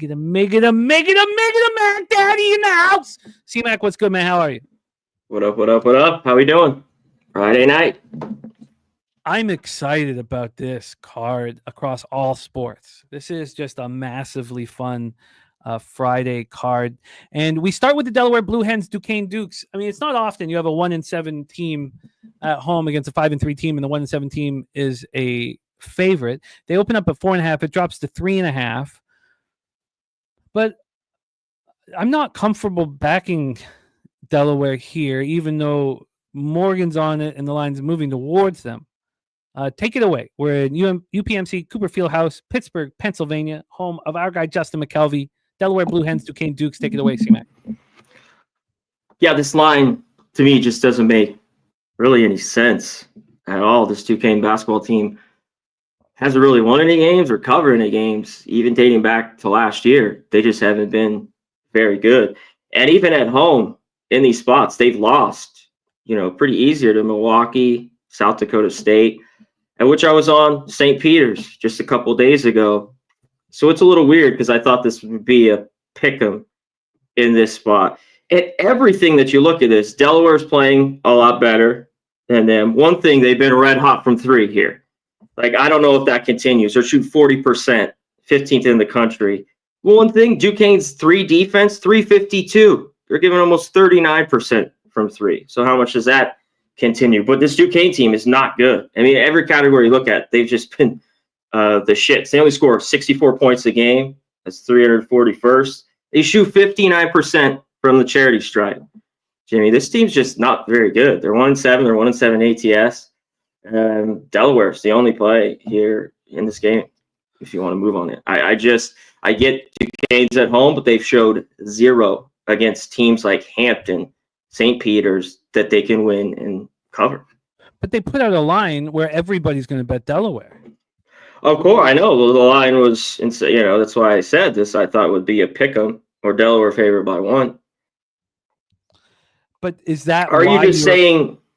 Yeah, but are you just saying they're finally going to get this win? I don't believe it. It's Delaware or nothing. I got to see it to believe it.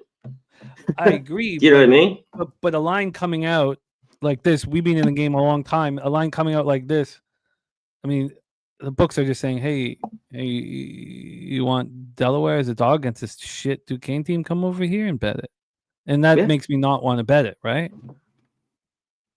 Like, is that why you're off at Delaware? Because you think the books are kind of setting up the public?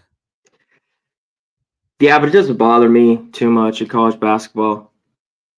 Yeah, I mean, I always like to look at it, but it's not really keeping me off. This is circle for me. There's no 4s, and it was just a wait.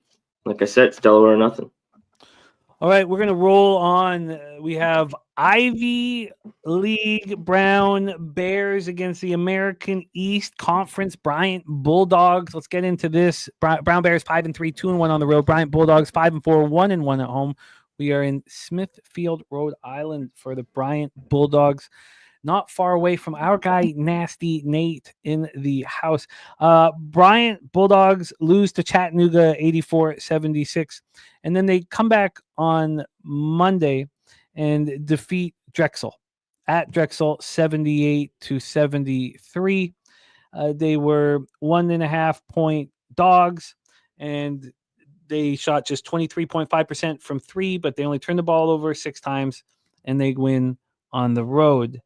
We have Brown Bears on a 4-game winning streak. They've done it at home. They've done it on the road. They're coming off a win over the Vermont Catamounts. They were 5.5 point dogs. They went outright. They hold Vermont to 37.9 from the field and 23.8 from three. They played very clean basketball. Brown Bears look quite good here. Nasty Nate on Bryant first half. Let's pull up the line history and the cash flow and hand it over to CMAC. We have this total at 152 minus 116 to the over. So there's been no movement on the total. And then on the spread, we have Brown +6. They opened up at 5, now +6. I mean, isn't that an impressive win against Vermont? Morgan Spooner says Brown has the best athletes in the American East. Brown just went to the toughest building to play in the American East and won in Burlington. They blew their load there. Oh, give me Bryant. Brick J says faded Bryant recently on the road, and they won Nasty Nate on Bryant first half. You have, just 42% of the tickets and 52% of the cash on Bryant. So it's a kind of a 50-50 situation. Then 54% of tickets and 56% cash on the under. This is a really good basketball game. Take it away, CMAC. Brown, Bryant in Smithfield, Rhode Island. Yeah, I think this is going to be a really good basketball game. And that's why I want the points here with Brown now that it's moved this far. I was hoping this could is there still 6.5s? I will look. I see 6s, but I'm going to look for 6.5s. Keep rolling, though. Okay. There was some 6.5s a little while ago. Now it's coming back. No, a it's little there. bit. The 6 is even juiced now. Yeah. We have the 5.5s across the board. 1.6 at -115. Yeah, one thing here, I love how this Brown team's been playing as of late. Yes, Brown does have the better players here, better shooters. That's true too. And they're pretty good this year. Not so much. I'm only 73% for the free throw line.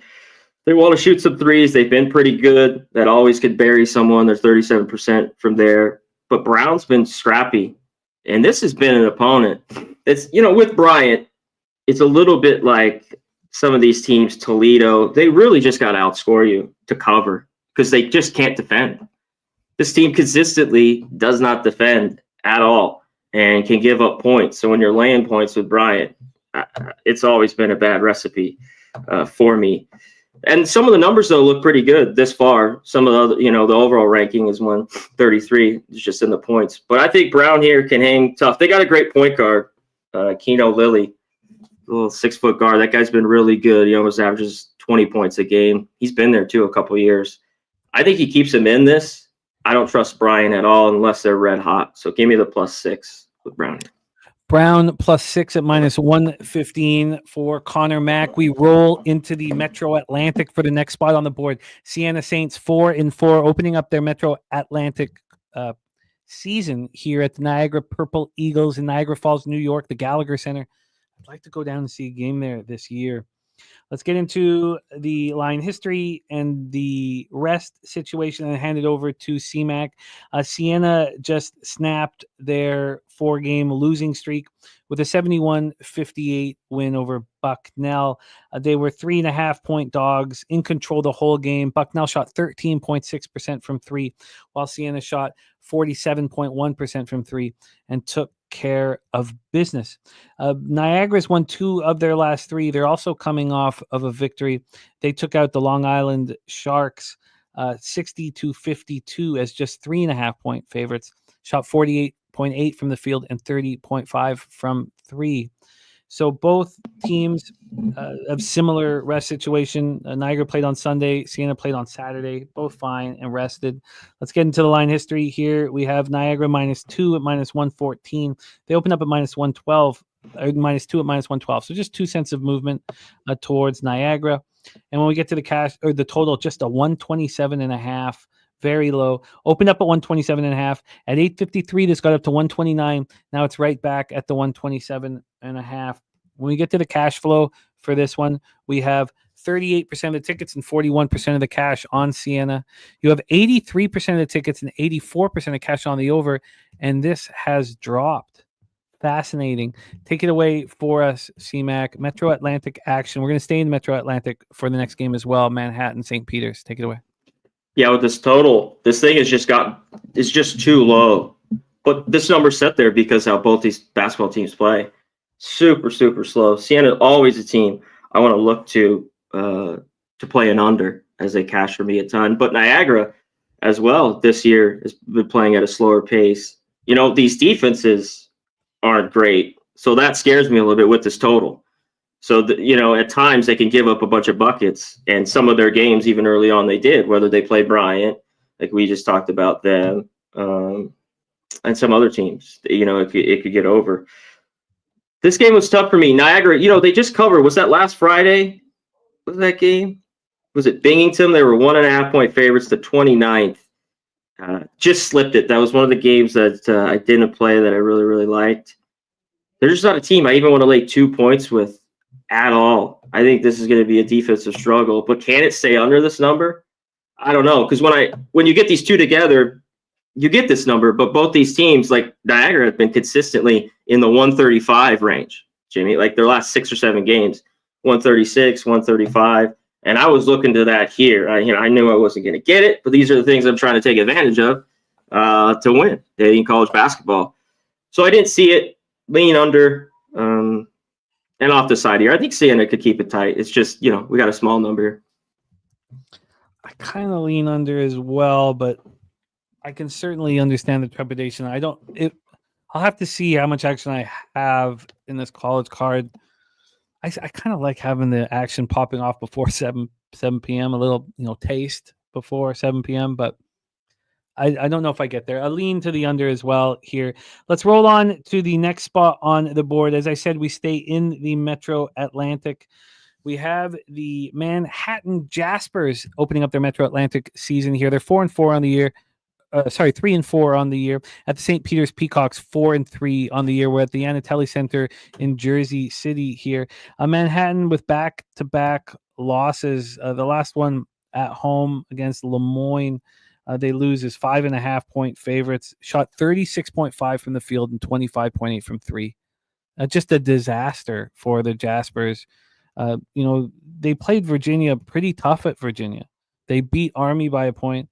They lose 74-65 to Virginia as 16.5-point dogs. So they play pretty tough, and then they fall. Imagine playing Virginia tough and then falling apart against Lemoyne. St. Peter's have now won 4 straight basketball games, 3 against Div 1 competition, beat Fairleigh Dickinson, and then they defeat Duquesne. They played Duquesne on Tuesday, so there's a big rest advantage for Manhattan, and that was on the road, so they had to travel the next day.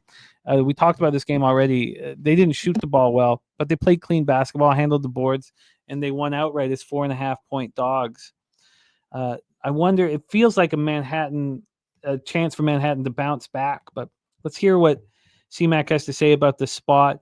From a total standpoint, we have a 134.5. This opened up at 136.5, so we've dropped 2 points. And from a point spread perspective, we have Manhattan +9 at -109. This opened up at 7.5. Wow. It's just huge number. Huge number. We get to the cash flow here. We have 23% of the tickets and 51% of the cash on St. Peter's. Clear, sharp action on the Peacocks. 77 and 78 on the over. Take it away for us, CMAC. Jaspers, Peacocks, and Jersey City. Yeah, this one's such JP's Manhattan. Now that it's 9, it is tempting. But as of now, I got to stay off. St. Peter's has kind of been able to not pull away from teams, but they've been able to beat Manhattan, especially the last couple of years, even at home, because this is a team that laying points. Now, it was at Fairleigh Dickinson, but they were laying 8. It was all over Fairleigh Dickinson. It's like the best bet on the board the other day that I had. And I'm 4-0 with them. I backed them 3 times and faded them. And we just talked about I was on them 2 days ago versus Duquesne with St. Peter's. And the reason why is because their defense. I want them with points. I want to fade them laying almost double digits. It's just been a consistent that I have to keep backing. And Manhattan's been bad defensively. Can the St. Peter's team that struggles to score take advantage of that? We will see. Because Manhattan, they can knock down some threes, shoot 35%, decent from the free throw line, 77%. They could be in this. We get a lot of fouls. This could be right there. But it's just a lean for me here with Manhattan. I mean, it's such a clear, sharp play on St. Peter's that, yes, those points look really appealing, and that scares me. Now, Morgan. I saw it. This is different. Yeah, to me, but conferences, I just have to look at it like St. Louis last night with San Francisco. You see 9 or 10 points. You have to stay away from that unless you really, really like it. And especially these teams that are going on the road for the first time. Some of them. Go ahead. No, that's perfectly put. Sean, looking at the full game under in that one, I don't. Yeah, I agree, Morgan. All right. Well, we have CMAC leaning towards that full game under. It's tough. It's a tough one.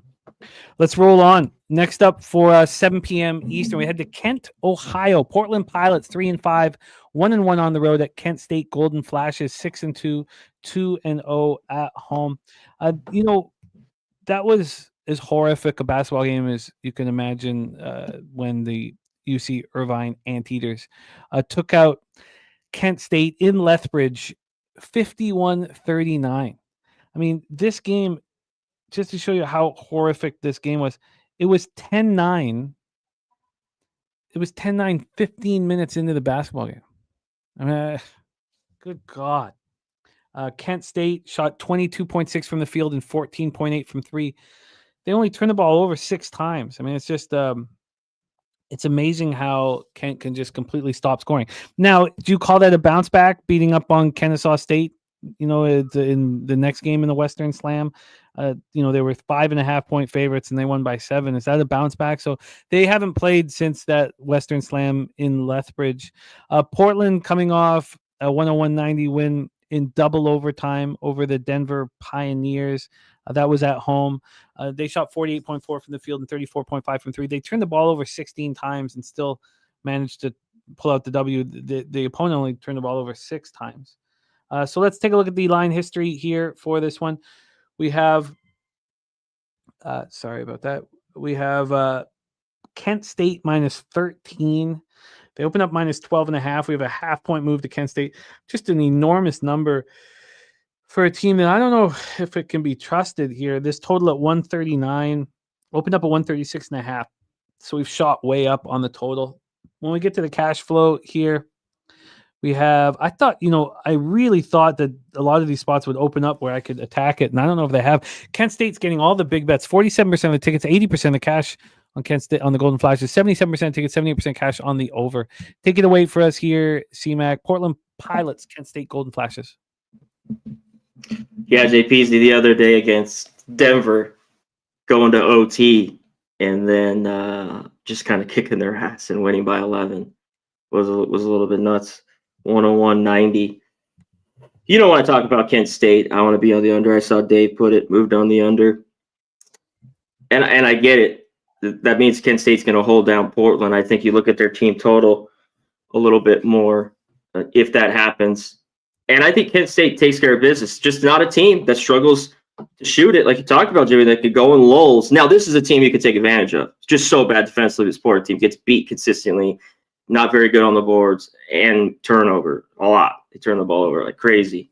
But they can get hot from, shooting it every once in a while. I mean, they're chucking it up. We were on it last week. It was an under I didn't take. It went way under. He talked about with Irvine, 51-39. So I get the move to the under. I just think Portland's going to get up and down. And, I just have to lean to the under here. I lean to Kent State. I don't want to be laying 13 with them. They win. Yeah, there's not much appealing to me. Picks from Dave moved on the under. Morgan Spooner says Kent State spot. Sean Pulliam moving on Kent State under first half. No worries, Sweaty Butcher. Prime cut is in. Chicago, Indiana under 248. Bulls, Pacers under 248. I got that copied and pasted here. We have Gorky got Monaco minus 8 first half. Paris full game plus 6.5 for our guy Gorky. We move on. Next up for us, we have Charleston Southern Buccaneers.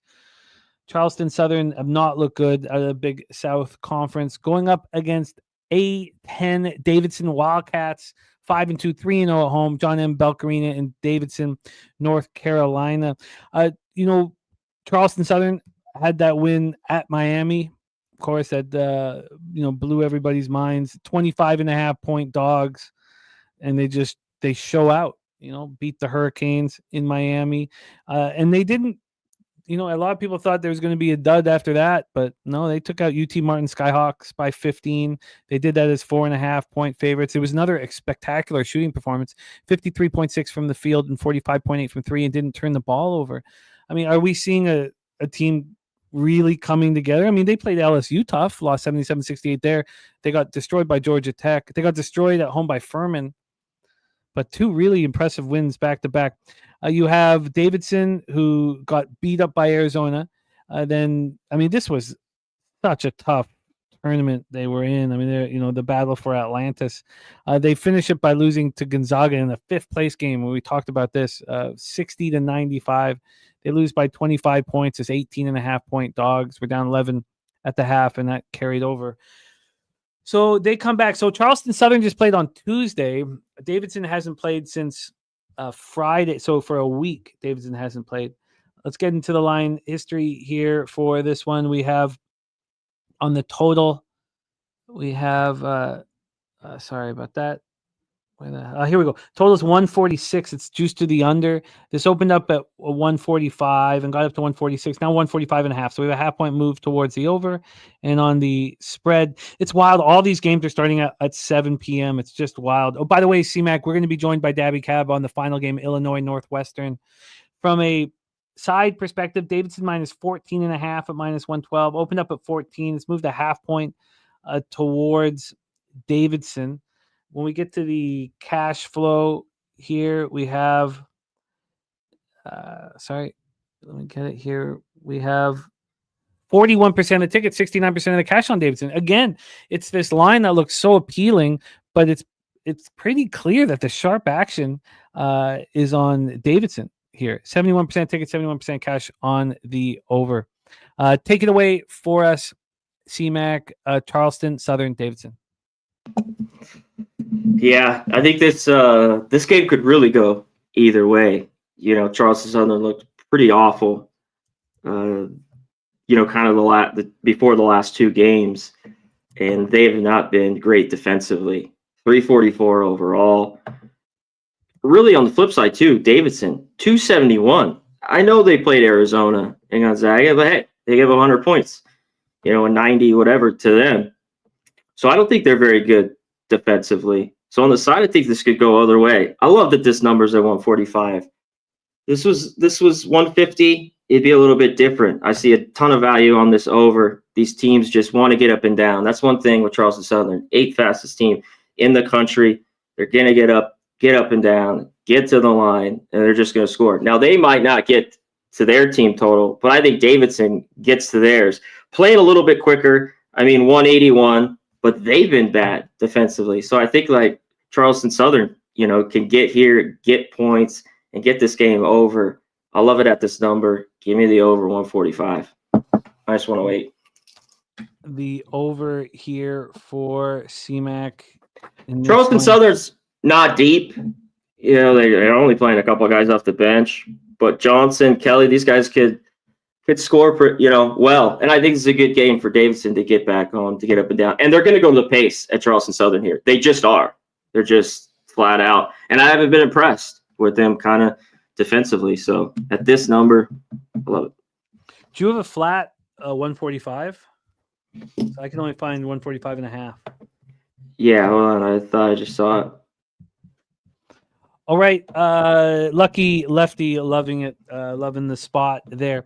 Morgan Smith says this number's too big. I like Charleston Southern 2 weeks ago. This is a 6-point spread. Yeah, I get it, but the market doesn't make it. Yeah, I can't give the book here, so just give me the 145. Okay, 145.5 minus 110. All right, let's move on to the next spot on the board. 7 p.m. Eastern. We have the Miami of Ohio Redhawks 5-2, 1-1 at the Indiana Hoosiers 5-0 at home in Bloomington. Let's take a look at the spot here and set it up for our guy C-Mac. First, we'll go through this line history. On a total scenario, it's a 151. It's minus 115 to the under. This opened up at 152. It initially went up to 152.5, but then it dropped. From a side perspective here, we have the Hoosiers minus 18.5 at minus 111. Opened up minus 18.5 at minus 108. This got up to 20, and then there was buyback. So we just got the buyback, so there's really no movement here. Let's pull up the cash flow for the Hoosiers spot. First off, 33% of the tickets on Indiana and 83% of the cash. So it was sharp money moving it in that direction. Now it's come back.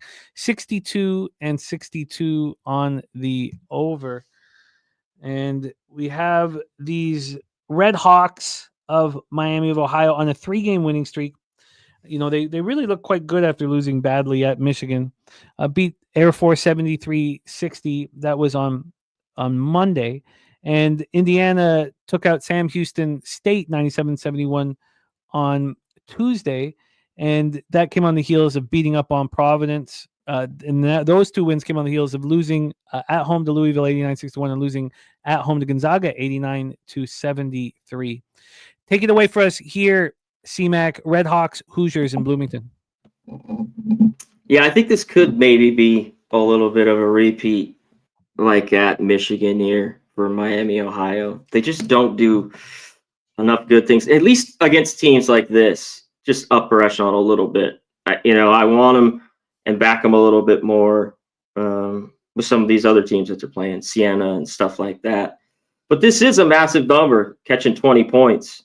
Can they shoot the three? Well, they shoot 35%. I don't know if they get that done. The defense for Indiana has been good, and they've been good on the perimeter against the three. So, what gives in this one? And Indiana's been really good on the offensive end. They've been good down low, scoring well. They're not just scoring 70 a game. They've been beating kind of some of these teams down, scoring 90 points a game. So this one was off for me. I had nothing. Yeah, I get it. It's not none of these have been appealing enough for me to fire at. But we got lots left. I'll be right back. Okay, cool. Oh, but we are going to skip ahead. So we're going to skip ahead because our guy Daby Cab's got pitching lessons. So we're going to skip ahead to the big one. 9 p.m. Eastern. Let's welcome back the star of Medicate Mondays and the tailgate, Daby Cab, back to the program. Daby, thank you for making this work for us because we want to hear your take on this. And C-Mac will be back here shortly. The number 19th ranked Illinois Fighting Illini, 6-1, opening up their Big Ten account.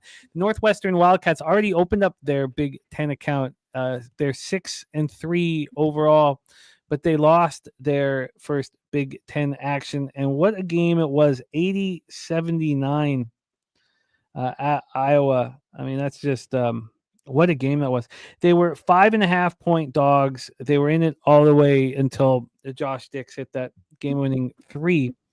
What a game. 48.3 from the field, 38.1 from three. Probably feel robbed there. But the Illini are rolling. That 90-77 victory at home was very, very impressive. We haven't seen them in a road game. We've seen them in a neutral site. They beat Arkansas at a neutral site. They beat Alabama. They lost to Arkansas neutral site. They lost to Alabama in a neutral site, sort of neutral site in Birmingham. But we haven't seen them in a real road game. I guess that was a real road game, though. You're playing Alabama and Birmingham. I mean, I guess that was one. So maybe we should cut them some slack there. Let's take a look at the line history here for this one and the cash flow and here what Daby Cab is going to do. We have Illinois -3.5 at -101. They opened -3.5, -108. So we've had at the 3.5 number, we've had 8 cents of movement towards Northwestern. And then when we get to the total, we have a 142 flat. There are 142.5s and 143s out there. This opened up at 143.5 and it climbed up to 144 before it started dropping. The last drop was about an hour and a half ago to 142. And when we get to the cash, and North JP saying that Northwestern was +4.5. Now he can only get a 3. Says he'll have to stay off now. Interesting. Then when we get to the cash flow, we have 62% of tickets, 55% of cash on Illinois, 73% of tickets, 76% cash on the over. Take it away for us here, Daby Cab. The Illini head to Evanston, Illinois to face the Wildcats. Yeah, this is going to be, it's Big Ten, home field advantage for Northwestern. If anybody's wondering like why the line's where it's at, this is a, it's going to be a battle, for Illinois going on the road here against a Northwestern team who already lost their first game in conference. Illinois has opened up their conference card here, but Northwestern losing that close one to Iowa. If you look at this Northwestern team, their leading scorer was out for their first few games, Brooks. I'm not even going to try and say his last name, but he sat out for the first 4 games and he's averaging 20 points per game. So that's a huge boost to the offense that desperately needed it because Northwestern was struggling scoring and still is struggling scoring in several other games this season. And you look, like you said, with this Illinois team on the other side, they're rolling right now. They had that good win against Arkansas. Arkansas was, ranked when they took that win. Arkansas has looked a little lackluster since, though. I don't know what I think so much overall of Arkansas. Either way, good win for them. They lost to Alabama, but still, I think Illinois, if you look offense and defense, they're just such a balanced team, right? And that's one thing I really like about them, and I've liked it, in years past, is it's not just one side or the other. They're very balanced. And I took Illinois first half here. I think maybe full game Northwestern, can make it close, keep it within the basket. But I think it's one of those things where if home court comes in, it'll be late. So I'd take Illinois -1.5 first half. Illinois -1.5 first half here for Daby Cab. I think the biggest question here, and we'll let CMAC answer it, how much of a road game is this for Illinois? There will be Illinois fans there for sure. That's a good point. But I'm just saying, like, student section is what I always consider the most important. No, I feel you. Illinois first half -1.5. That was with regular VIG -110. -103 actually. Oh, nice. -103.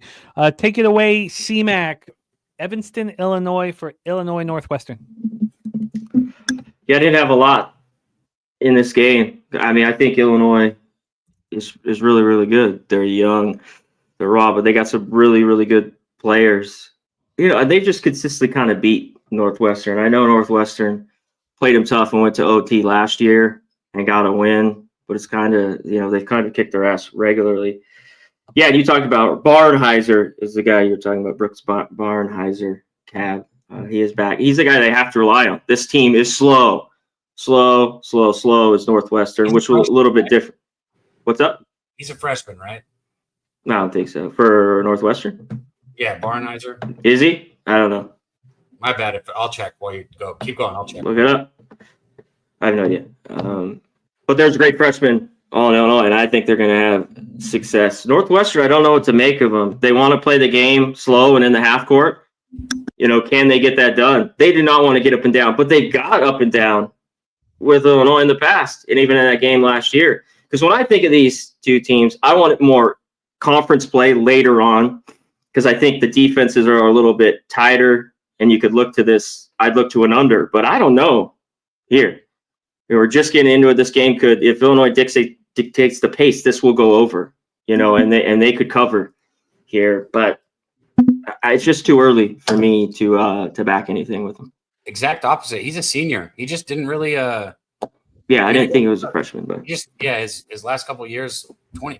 I don't know if he's gonna be a 20-point per game type of guy, but we'll see. We'll see how that evens out. If he's putting 20 points up a game, they're struggling on offense. I'll say that. Oh yeah, they got to lean on him. They got to lean on his shot. They don't have a ton offensively.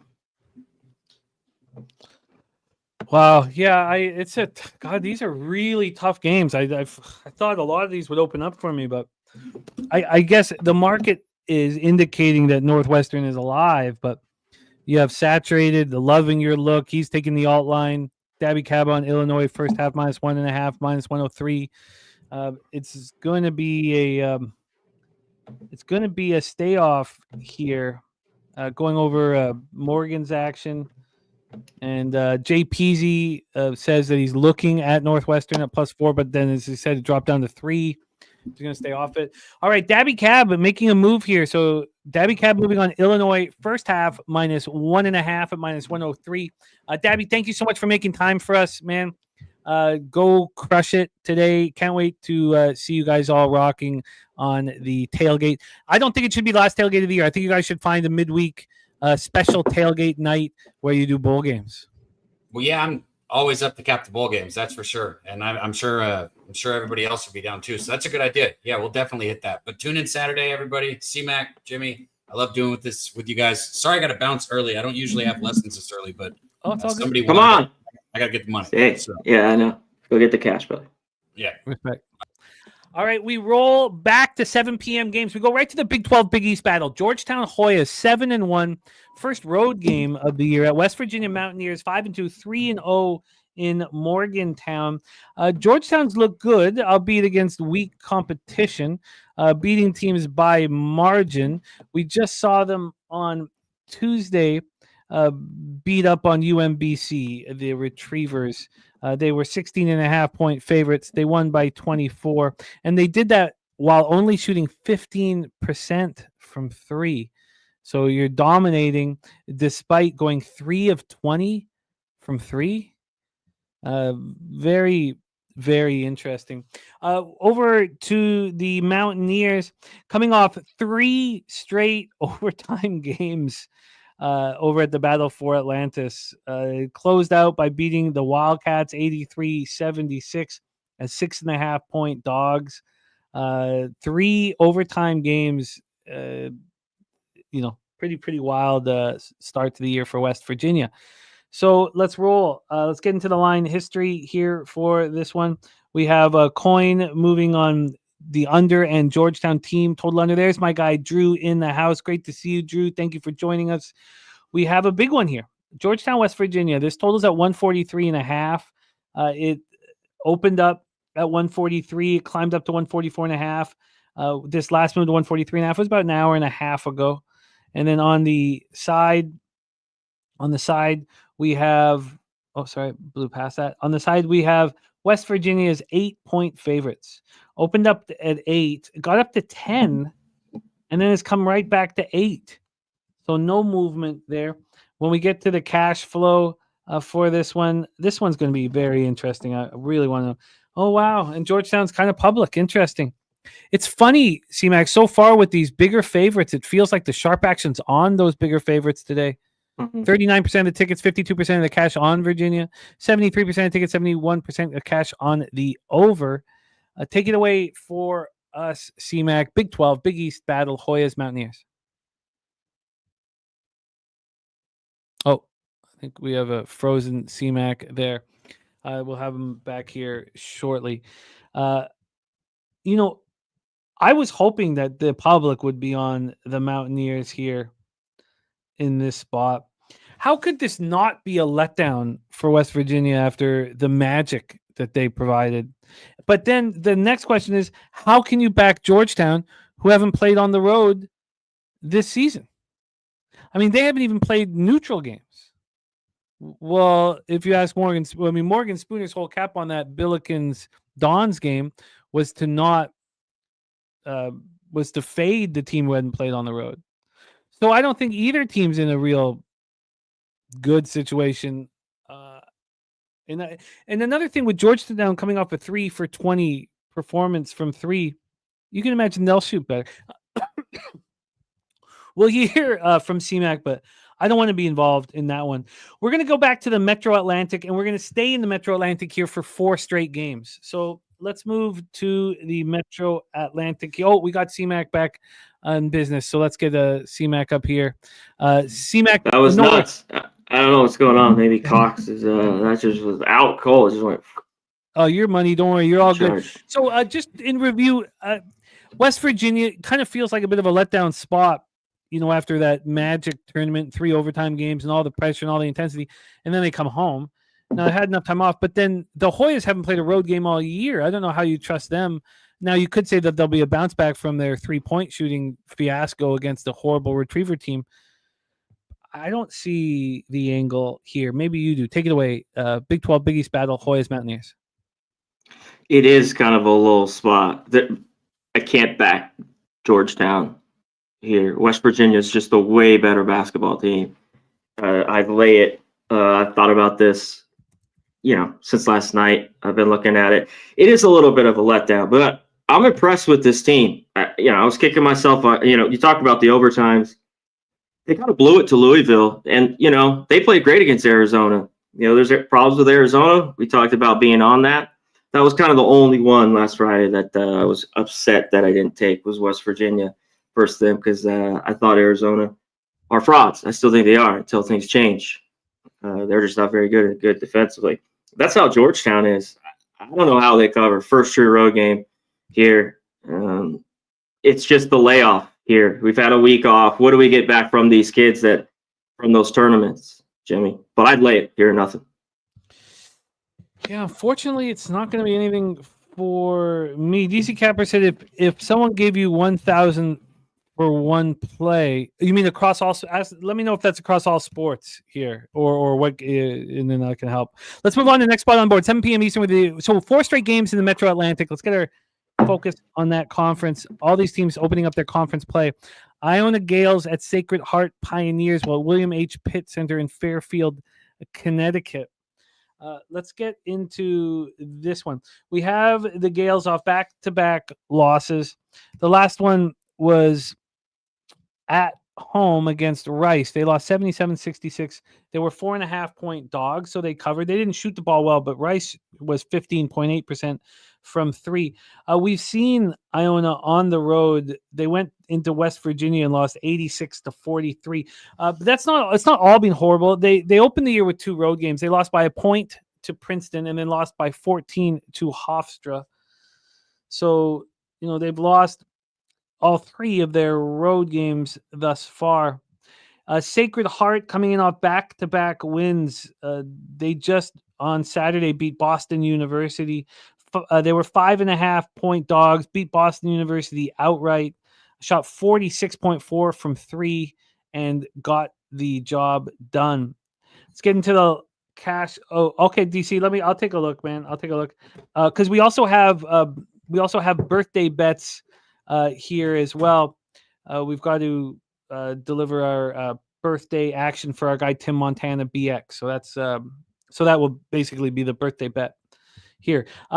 Cash flow, we have 36% of the tickets, 31% of the cash on Iona on the spread. On the money lines, less, 24% of tickets and 9% of cash.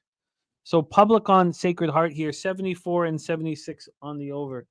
Public on Sacred Heart here. Let's take a look at the line history. Very little movement. Iona's gone from -1 to +1. So Sacred Heart has gone from, well, let's get a better idea on the money line. It's just so on the money line, we've seen Sacred Heart there. It's a pick 'em at -108. We've only had 4 cents of movement. Wow, very little movement. Iona's gone from -104 to -108. So very, very little movement there. And when we get to the total in this one, we have Sacred Heart right now at 143. This opened up at 142, so we've climbed a point. Interesting spot. Take it away for us, Metro Atlantic, Fairfield, Connecticut, Iona at Sacred Heart. This could be a really good game. Problem is, if you look at some of these games with Iona, they played, I thought, like pretty good opening night with Temple. They hang in there. Then they lose to Dartmouth, Holy Cross. This Iona team is not the teams of years past. They're not. They have just not been good so far this year. But this is a game with Sacred Heart they could win. I mean, the line shows it's basically a pick 'em. Sacred Heart -1. Sacred Heart's done a little bit, better. They're at home. They've won at home. They shoot it a little bit better. Iona, a lot of their numbers have been awful on the offensive side of the ball and on the defensive side. It's just been a struggle when you go through everything down the line. So this game was a toss-up for me. I couldn't get here either way, so I'm off. Iona's not been good. They haven't been good on the road. They're keeping these games close, but they can't win, Jim. I mean, but this is Sacred Heart. But I've seen them lose already consistently on the road. Yeah, 76% of the tickets and 91% of the cash on the money line on Sacred Heart, and it moves 4 cents. I don't see how that's appealing. Iona hasn't looked good on the road. I don't really know how we can back them, so I can understand not finding a spot there. Let's roll on. Mount St. Mary's Marist. We're still in the Metro Atlantic. I'm looking for action, but I'm not going to force anything here. Mount St. Mary's Mountaineers, Marist Red Foxes. The opening up their Metro Atlantic card here in McCann Arena. Mount St. Mary's coming off back-to-back wins. Beat Delaware State 7-9. They did fall by 28 at Georgetown. And they beat Bucknell in double overtime. So they played on the road. They just beat Howard on the road. That was on Saturday. Beat them 79-75 as 7.5-point dogs. They're playing pretty good basketball, the Mountaineers of Mount St. Mary. Marist had their winning streak snapped. There were some nice wins in there. They went into Lehigh Mountain and lost. They were 1.5-point dogs. They shot just 28% from 3. They only turned the ball over 5 times. It's the Marist team playing clean basketball. Let's get into the line history here. We have the total at 135. This opened up at 132.5, so we've climbed 2.5 points on the total. On the point spread here, we have Marist -5.5 at -106. That's exactly where this opened. This did hit 6 for a cup of coffee, but it came back to 5.5. And when we get to the cash flow here we have, blew past it. We have 32% of the tickets and 30% of the cash on Marist. 32 and 30. 71 and 70 on the over. Very, very interested to hear this breakdown. Mount St. Mary's, Marist, take it away, C-Mac. This game is tough. I've kind of been impressed with both of the teams like you've been talking about. Richmond has their problems, but for Marist to go in there and win, this is a team that consistently, for me, obviously slow pace. They need to play good defense. It really hasn't been there so far this year, but they've been a team I want to back the under. This line, though, I think it's creeped out too far here with Marist. I know they're at home, but I think this could be tight. And Mount St. Mary's in all these games have been pretty good. You got to look at who they're playing. Of course, they go to Georgetown and get their ass kicked, but they've been in a ton of these games, and I think they could be in it here. A little bit of the better defensive team, I think, which leads me to an under. We just have this extremely low total, but I think they have the offense to keep this game close. Marist has been pretty good. The shots, they still one of the teams that's like consistent. Yeah, horrible from the free throw line. They're a chuck it up 3 type team, and they've been so far 35%. You'll see this with a lot of these bad teams in the 300 and below. So that's just too much variance. This is Mount St. Mary's or nothing here, plus 5.5. Yeah, your breakdown will get me off of Marist. And introducing who are Marist to lay 5.5. It's too bad. I kind of want to back them after the loss last. What about? I mean, I guess if I wanted to back Marist, expecting them to bounce back off of that loss that stopped their winning streak, would it be lowering the spread by taking them first half?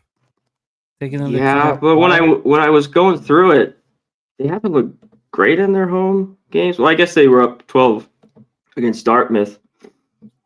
I was going through a little bit of that earlier. They were only up 1 against Army. They were down their last home game at halftime, which they pulled out against New Hampshire. I don't know if they're that first half team that you want. Okay. Yeah. Okay, no worries. We'll look for more opportunities. Next up, we stay in the Metro Atlantic. The Quinnipiac Bobcats, 3-5, opening up their Metro Atlantic season up against the Ryder Bronx. We're in Lawrenceville, New Jersey for this one. Ryder has opened up their Metro Atlantic action. They fell 78-75 at Fairfield. They were just 1.5 point dogs and couldn't get it done. It was a huge comeback, though. They were down 14 with 9 minutes left and pushed it to come back. Fairfield shot 50% from 3. I mean, you're going to lose those games, especially those close games. When you go up against competition like that.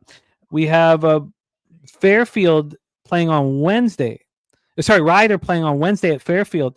So the Riders lost 3 straight. They play on Wednesday. They travel back, here, but they were at.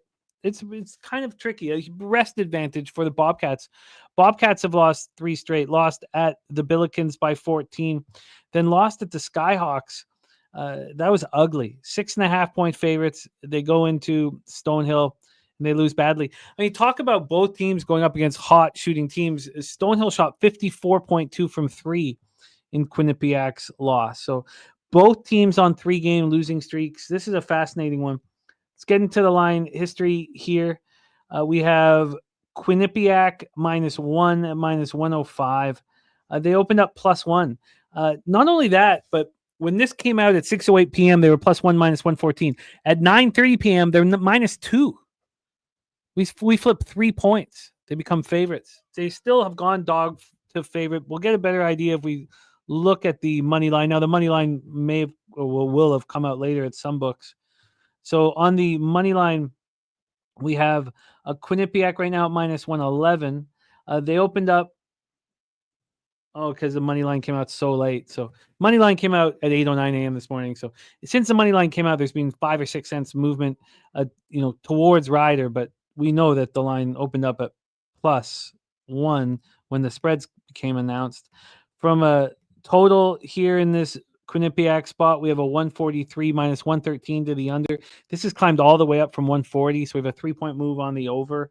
When we take a look at the spread here for this one, we have Sorry, let me get this up here. We have just 30% of the tickets, 26% of the cash on Quinnipiac on the spread. Money line tells a different story, 58 and 58. 77 and 78 on the over. I can't wait to hear your breakdown. Quinnipiac Bobcats on the road. They live against the Bronx? I think they are.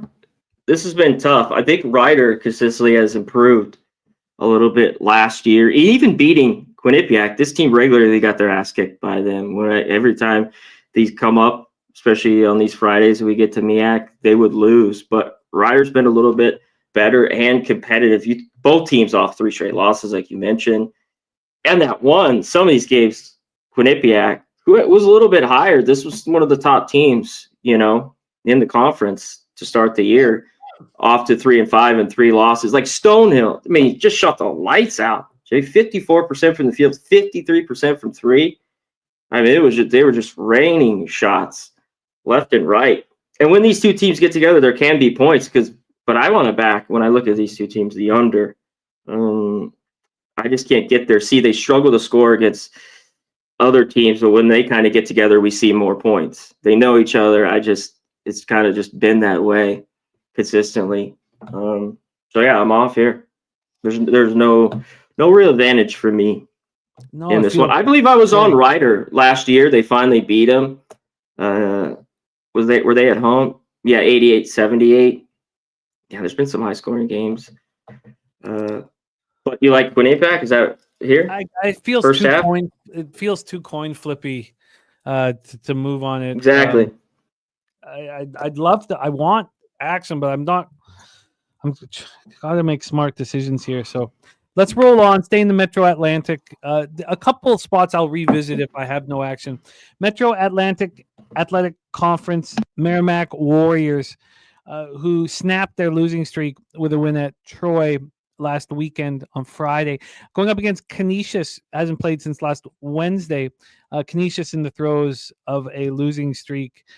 That win against Troy, was a big one. 11.5-point dogs. They win outright. They shoot 55.1 from the field and 56% from 3. I mean, what an outlier performance here. Now they stay on the road and they face a Canisius team that's looked bad, coming off loss at Robert Morris. Now they were 13.5-point dogs and they played decent here, got out rebounded badly. I would definitely challenge Merrimack and say, okay, let's see how you shoot here. If we go back to their game against UTSA, they lost. Merrimack shot 23.5% from 3. So, I mean, you have to say that was an outlier shooting performance here.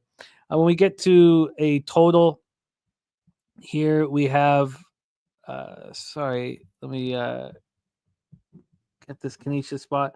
We have a total at 133 flat. It's juiced to the over.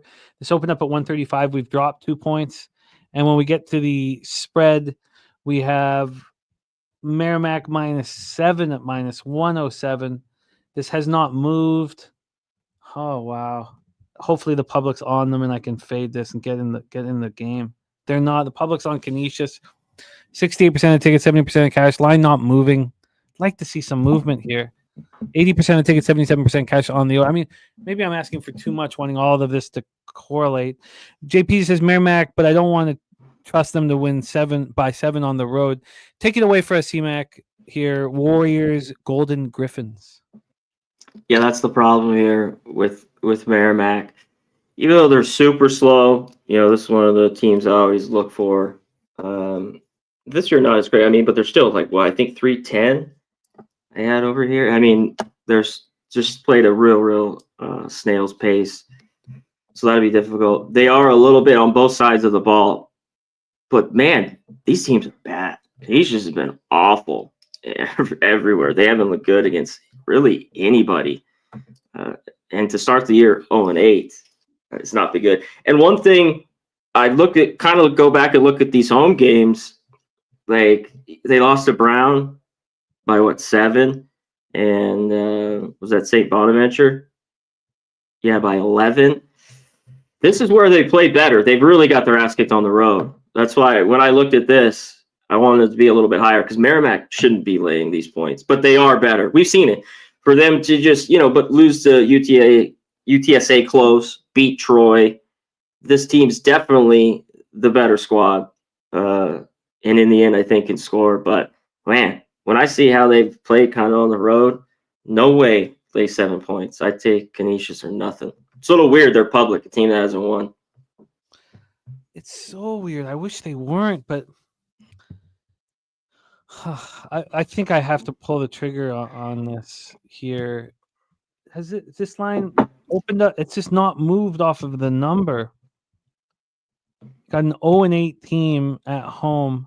Morgan Smith says, I could see this being a 15-point win by Merrimack. Canisius is bad. How many extra opportunities will Merrimack get off turnovers and offensive rebounds? I'm off this game, but Canisius is really bad. Okay, They are. They've been really bad so far this year. They played a lot of games on the road, though. Yeah.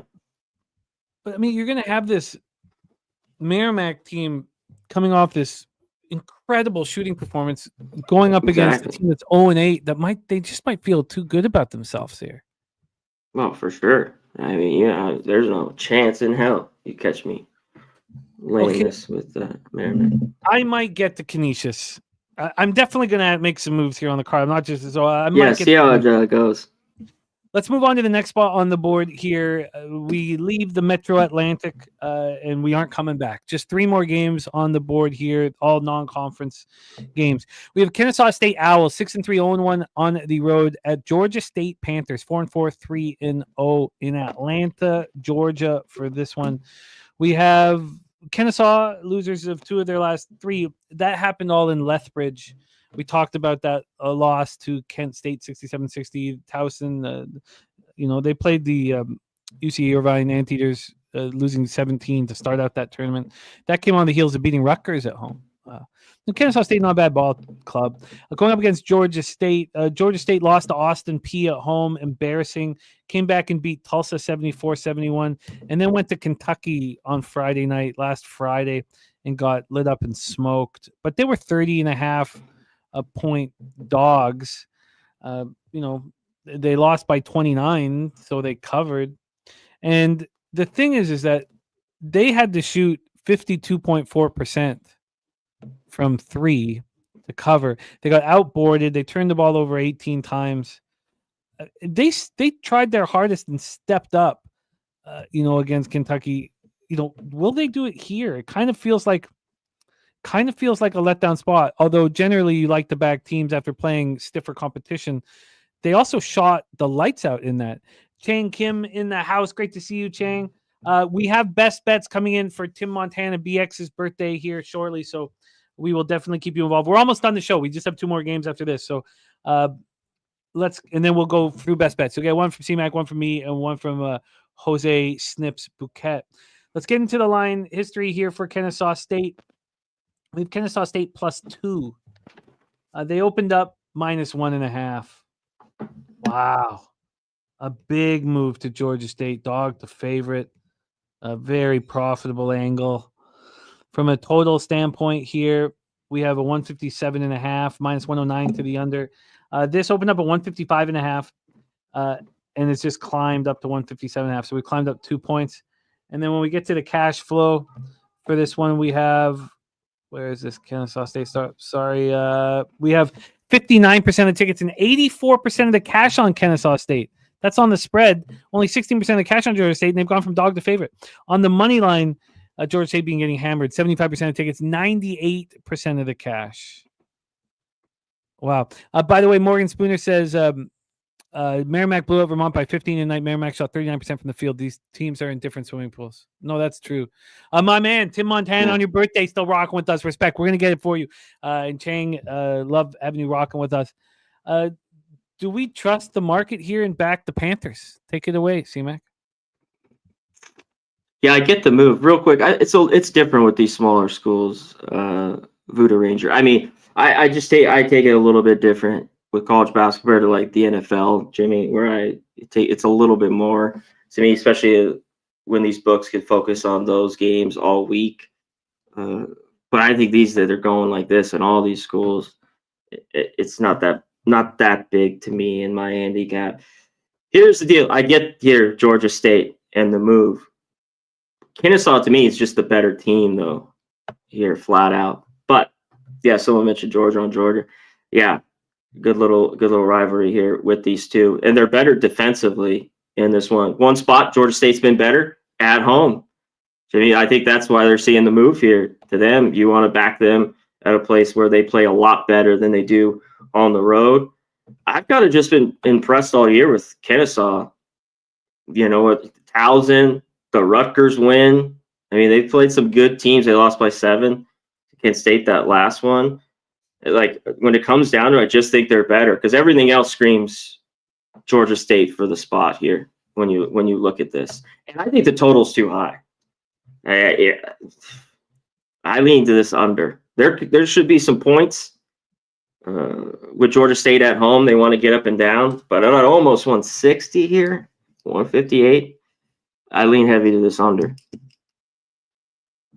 That's an interesting look. Yeah, it's climbing here to 157.5. Huh.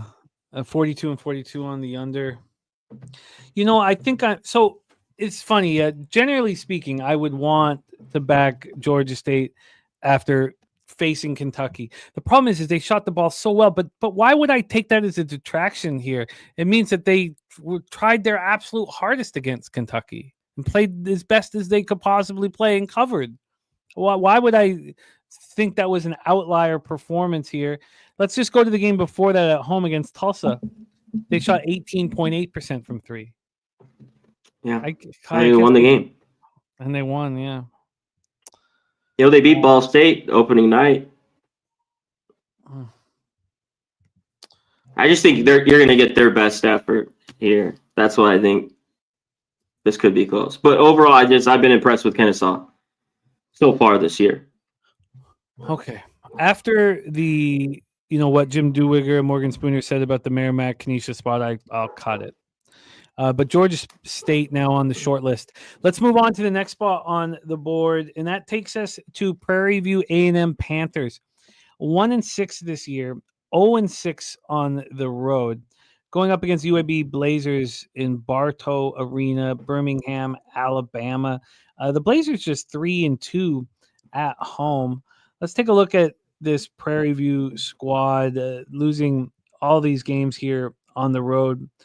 They have been on the road for every game they played. Let's not count their win either. It was against the College of Biblical Studies. Nobody's worried about that backcourt. They've been getting crushed here. They lose to Texas A&M Corpus Christi by 35. They lose to Northern Colorado by 16, lose at Fresno State by 11, lose at SMU by 41, lose at DePaul by 33. In that last game on Saturday night against Texas A&M, Texas A&M Corpus Christi shot 70% from the field and 58.8% from 3. I mean, I know that there's a lot of excitement around the Islanders, but I mean, that's just a debacle. I mean, how do you not defend the perimeter at all? UAB Blazers coming off a 76-69 loss at home to Middle Tennessee, which came on the heels of losing to Louisiana, the Raging Cajuns. We have, in that loss to Middle Tennessee, UAB shot 37.1 from the field and 18.2 from 3. Wow. I mean, Prairie View is just, going from state to state, getting their ass kicked. Let's go to the total here. We have a 170.5. Wow. 170.5. It's right where it opened. Just an enormously high total. On the spread here, we have UAB as 26-point favorites. They opened up at 24.5, so it's gone a 1.5 in their direction. When you get to the cash flow here, we have 60% of the tickets, 64% of the cash on Prairie View. No, but the books don't care. 64% tickets, 71% cash on the under. And again, books don't care. This is absolutely wild. Absolutely wild. Take it. Okay, so Morgan Spooner's got a note for our game next up. Take it away for us here, CMAC. Prairie View A&M Panthers, UAB Blazers, 26-point favorites for the Blazers. I wish they were coming off a really good game, but they're not. They're coming off a game where they didn't fire, didn't shoot the ball well. Take it away. What are your thoughts here? I was on that game. I was on Middle Tennessee because I think this UAB team is awful this year. After the last couple of years where they were pretty good, had a few great players, this team's not been good. They're not good defensively, Jimmy. They don't shoot it well either. This team's been, just not great. And but we have the cupcake here with Prairie View. I mean, everything you look at, this team's 360, 350 in every single category. It'll be tough for them. But I think they can hang. I have a lean to them here, 26. I even think, is the first half 16? Let's see what I can get here for that first half. I mean, this is like the ugliest of ugliest, and they've gotten really drilled, whether it's Northern Colorado. Where else here? They did kind of hang around with Fresno. Man, they got their ass kicked in the first half there. I'm leaning to them first half. If there's is there 16? There is, but it's minus 117. Okay, I'm gonna sit with that here. What do you think of this total? There's no way it's over.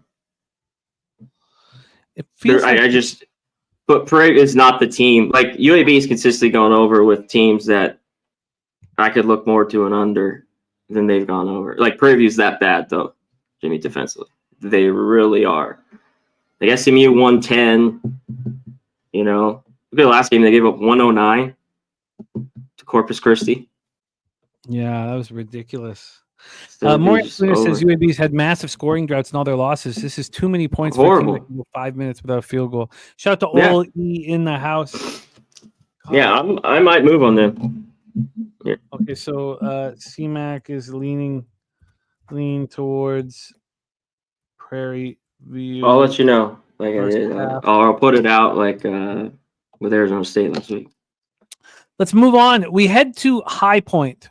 Morgan Spooner says one spot I don't think we're going to cover. I think you would also like is North Texas versus High Point, as you could fade a public High Point team at home with a more athletic and battle-tested North Texas team. Well, that sounds very, very appealing. Let's get into that one here. We have our next spot on the board, the North Texas Mean Green at High Point Panthers. We're in High Point, North Carolina. High Point 6-0 at home. Wow. Just delivering here. Let's get into the X's and the O's. We have North Texas coming off a loss. They'd won two straight against Div 1, and then fall 61-57 at home to Utah State. They were 3.5-point dogs, didn't cover by point. They shot horribly. 36.1 from the field and 23.3 from three. Just horrible. High Point coming off of their first loss. It came on the road against UNC Greensboro. It was a pick'em, and UNC took care of business. High Point was up in the first half.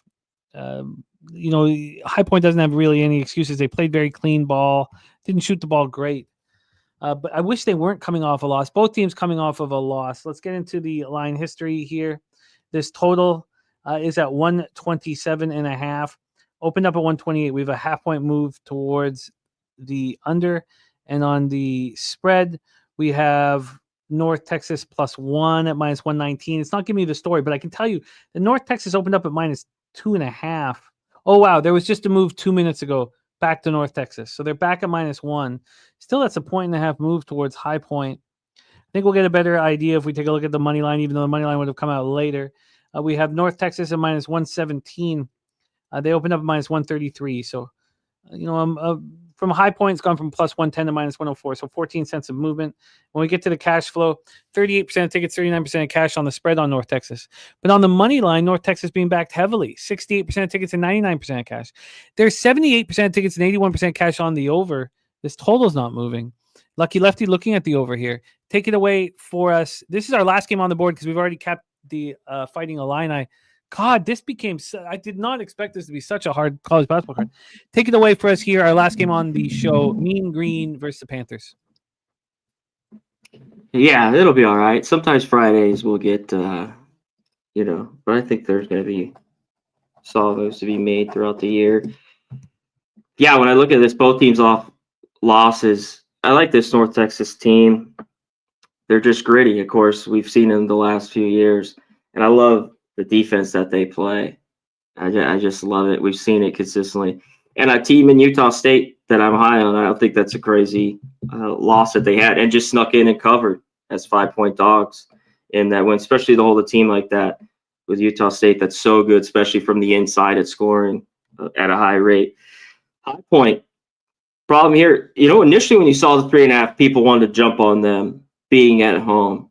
But I have a little problem with their schedule so far, Jimmy. They've really played nobody. And so if you like North Texas, you got now a lot better number than you did kind of when this was last night at 3, when I kind of opened up, right? So this one was really tough for me because I think still North Texas is going to win. And a lot of times with North Texas is at home, but I really don't want to lay a ton of points with them. They're just a team that I don't really want to do that. They haven't been great from the free throw line this year, 73%. Both these teams, I have to take this under at 128. I mean, 130 is really what I wanted. The offensive numbers are horrible. They both can shoot it decent from 3 at times with the personnel that they have here. High Point, 37%. But both these teams here, Jimmy, great defensively, especially North Texas. North Texas wants to play dead slow in the half court, 362. High Point, 352. This is going to just be a rock fight that's in the 50s. Maybe just like they get to the 60s. Give me the under 128, minus 105.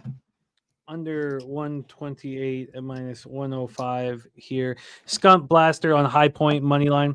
There's market movement telling me everything. North Texas big backers on the money line. Books don't care. Yeah. Wow. CMAC. This was totally shocking. This difficulty of this card. Let's review all action here in college basketball. CMAC moves on Brown. I'm going to move on the under in Siena Niagara. Very low under, not appealing to people. I'm going to move on it.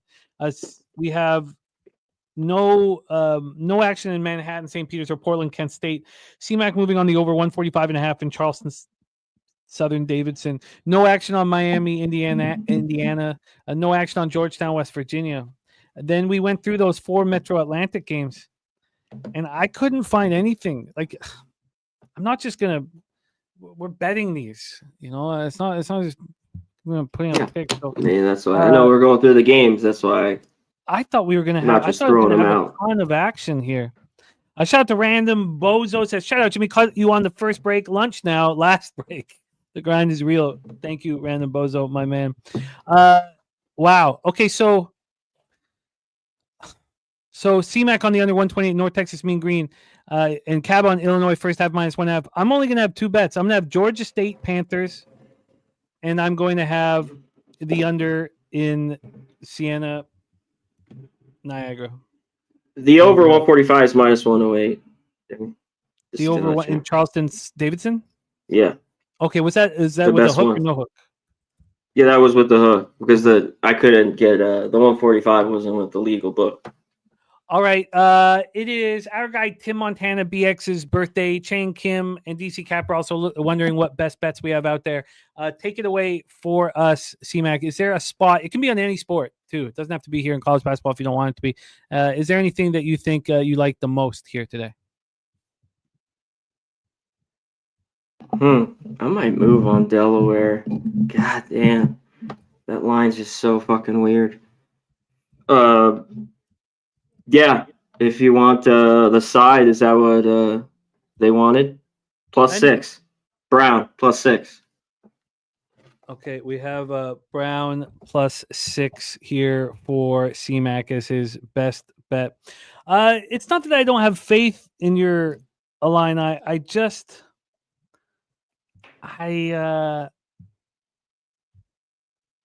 don't feel. We capped that college football slate, and I was attacking it. We capped the NHL slate, and I'm attacking it. I've got to just keep this with. Look, we're gonna have Fridays here. It's such a difficult task CMAC has, being the expert in all these games, but we're gonna have Fridays here where we attack the card. I have to let it go here. But we do have the best bet in from CMAC, and that is Brown +6 here for C-Mac. C-Mac, thank you so much. Oh, say what, my man? No, that's just the big question mark, J-Main. I mean, maybe this is the game they finally are at home, win and cover. It just hasn't happened this year, and they've been that bad. And like when I see the stuff like the free throws and where is that going to change? The shooting, the defensive shooting. 20 seconds.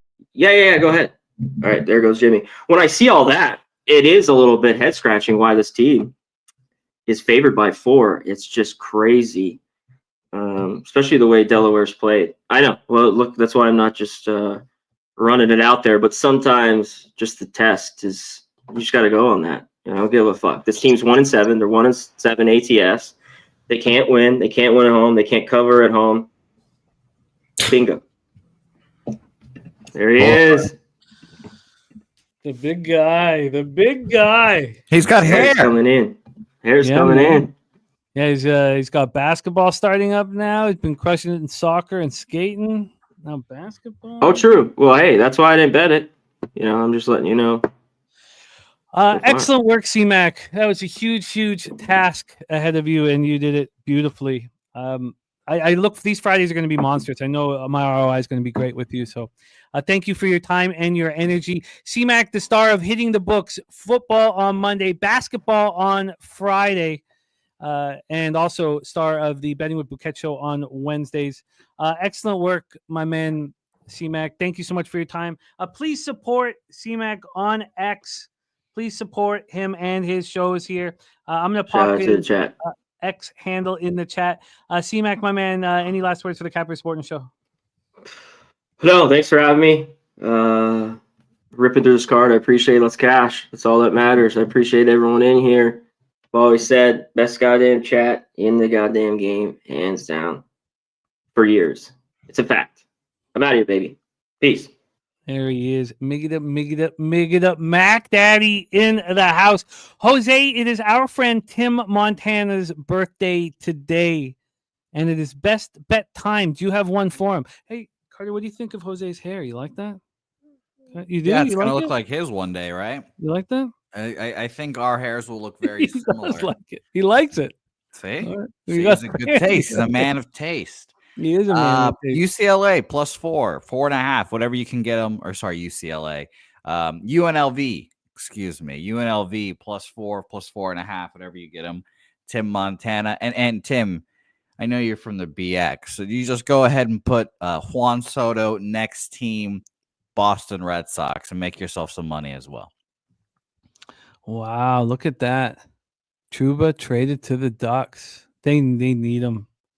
The Ducks. Best bet of the day here. The Ducks are playing so badly. The Ducks are playing so badly. My best bet here. You know what? Honestly, it's the Army team total under. Army team total under, I would say is my best bet. And then if I was going to have a second best bet here, I think it's the Rangers. You know what? No, it's the Rangers -1. Maybe they needed Trouba out of the room. I mean, it's possible that they needed the captain out of the room. The Rangers -1 is a pretty good number. You're getting it. The Rangers -1. You're getting it with Ron Crawford on it as well. Okay, so that is it. It is the New York Rangers -1. They trade away their captain. Maybe this is a blessing for them. But you know what? I kind of like where Rem's at with Jacksonville State -4. That was almost it. But I'll say that's what I'll bring. I'll bring for Tim Montana BX is the New York Rangers -1. And Tim, if your book doesn't offer you the -1, it's very important to get the VIG down. Let me pop in the -1 calculator here. Get you the -1 calculator here. And there's our best bets across the board. Yeah, it's the Rangers -1. You're making duck sounds? The Rangers, yeah. As Pete would say. Maybe they needed Trouba to be traded. Maybe it's a relief. I would venture to say it'd be more of a relief to have that situation to deal with, especially being your captain. Yeah. Interesting. Interesting. Thank you, Wrench Mob. I'm very proud and thankful for the opportunity to be a dad. There's the link in the chat there. Jose, my friend, it's time to race. It is time to race. Then we'll review all action here. Happy birthday, Tim Montana BX. I hope it's a great. I know it is. Friday night birthdays, man. You only get this once every 7 years. Go out there and enjoy it tonight, my friend. Have a great night, my friend. Never thought of it like that, so that's good to know. Jacksonville State, very interesting. So I think I like this card lot. I'm making money tonight. We're racing dogs here, Carter. Yeah. We are racing dogs. Sir Mackey Loves Pie, the newest member of our gold squad here. Look, Carter, we're racing dogs. Yep, 80 gold members. We appreciate the strong 80 in there. We need more of you guys. So if you want to be like Nut Flush Allen and have 2 dogs in this race, go ahead and make a second YouTube account and get in there. Unfortunately, those 2 dogs have not yielded success to him yet, but we wish you luck, Nut Flush Allen. The racers are literally champing at the bit to get going. And champ, here we go. Al Cervic, Jose Bouquet, Chosen One, NJ Striker, all up in there in the mix as well. MMA Mad Hatter, Dutch Boy Fresh, Old E Boogeyman, Ricky Bobby in the mix. Juan Ruiz still up there. Boogeyman and Ricky Bobby taking it to Juan Ruiz. Carter, take it away. He thinks the green dog is going to win. That's Gerald Jones and Joey Skinner. Also, Oldie and K-Wolf. Looks like Oldie and Kelly McInnes. Kelly McInnes making a move. Big Show Picks has the lead. Where is Jimmy the Bag? Jimmy the Bag in the group there, but here comes Juan Ruiz and Big O. 10 seconds left, and here comes Billy Friedrich. Billy Friedrich flying late. Is it enough? Here comes Jimmy the Bag with his big push, Jose Bouquet, you son of a bitch! God damn! Fernando Mendoza. Oh, Jimmy the Bag with his boy in his arms almost got to the wire. That was close. I would be very excited. But it is Fernando Mendoza, whom we love dearly. Fernando in first, Billy Friedrich second, Philly Eagle Flyer third, Jimmy the Bag fourth. Jose Bouquet, you were right there. Yeah, I thought I was going to get there. It's the second day in a row. Two top 5 finishes. Good Lord. Shout out to Fernando Mendoza. DC Capper, safe travels, my friend. Go get that cash. It's Friday. It's so important for us to get this weekend started with glory, massive amounts of glory. And we need to win. I need to win. I did not have a good day yesterday, and it's bad timing as that's a 25% in and out day. So very bad timing. Nasty Nate. Wrench Mob saying Fernando's a great capper, by the way. We love Fernando Mendoza, man. Fernando. Here we go. Words. Carter's soccer coach is also named Fernando, right? Your buddy? Coach? I would trust that guy more than a coach Clark or Coach Steve. Fernando sounds like he could coach some soccer. We have a Clark in the chat. Is that you're just going? I wouldn't take soccer advice from him. Betting advice, sure, but not how to kick a soccer ball. All right, let's review all action. We have Ron Crawford, NHL Play of the Day, Rangers. You want to rock? Want to stay with me? Whatever you want, bud. You want to go? Okay. You want to wish everybody good luck? On that, there's a pass on that. He's thinking good luck, but he's not going to wish it. Or he just wants us all to lose our bets. Oh, that can't be the case. That can't be the case, man. He doesn't know how much we're risking here. Tori Coker says it's time I win. Yes, it's time. There's Mel in the house. Let's review all action. My best bet of the day: Rangers -1. C-Mac's best bet: Brown +6. Jose's best bet, UNLV +4.5. I love the football tonight. It's going to take a bit of the pain away from not having a ton of college basketball action here. So Ron Crawford, NHL Play Today Rangers, NBA Warriors, NCAA football Boise.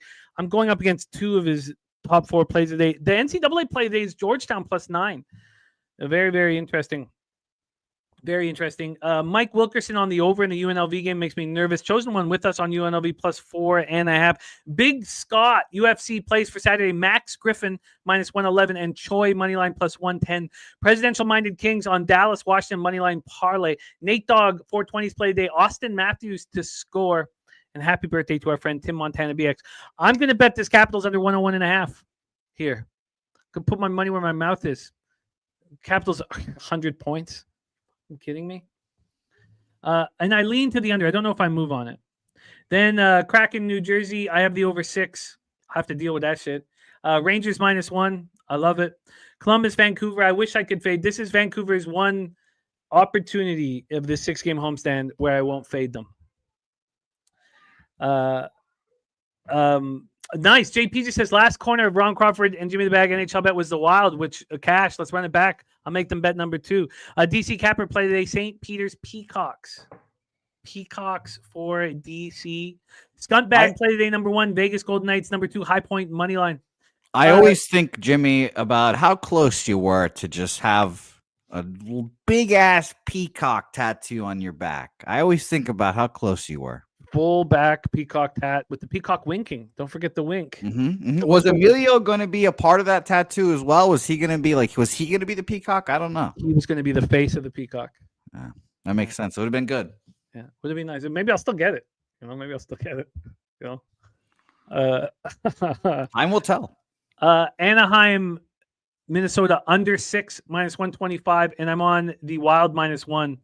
Despite the injuries, I could not fathom how bad Anaheim was against Vegas, and it's not something that's going to change. They're just a really bad hockey team. They're no Zegras. They're just a bad hockey team. So I just want to take a quick look, though, what's gone on with the totals in those 2 games, because the market was moving against me in both, and it made no sense whatsoever. Still, yeah, the unders juiced in Seattle, New Jersey, even despite Grubauer in net. And then the under now has not changed. Has it? Let me just quickly. So sorry, this is for my own needs here. The under in that Minnesota game, I got under 6 at -125. Please tell me it's like -140. The under 6, tell me it's expensive. -130. Hey, it's moved 5 cents in my direction. I'll take that. So that is NHL. Then I hammered this college football card. I cannot wait. I cannot wait to watch these games. I cannot wait to watch that Boise State game.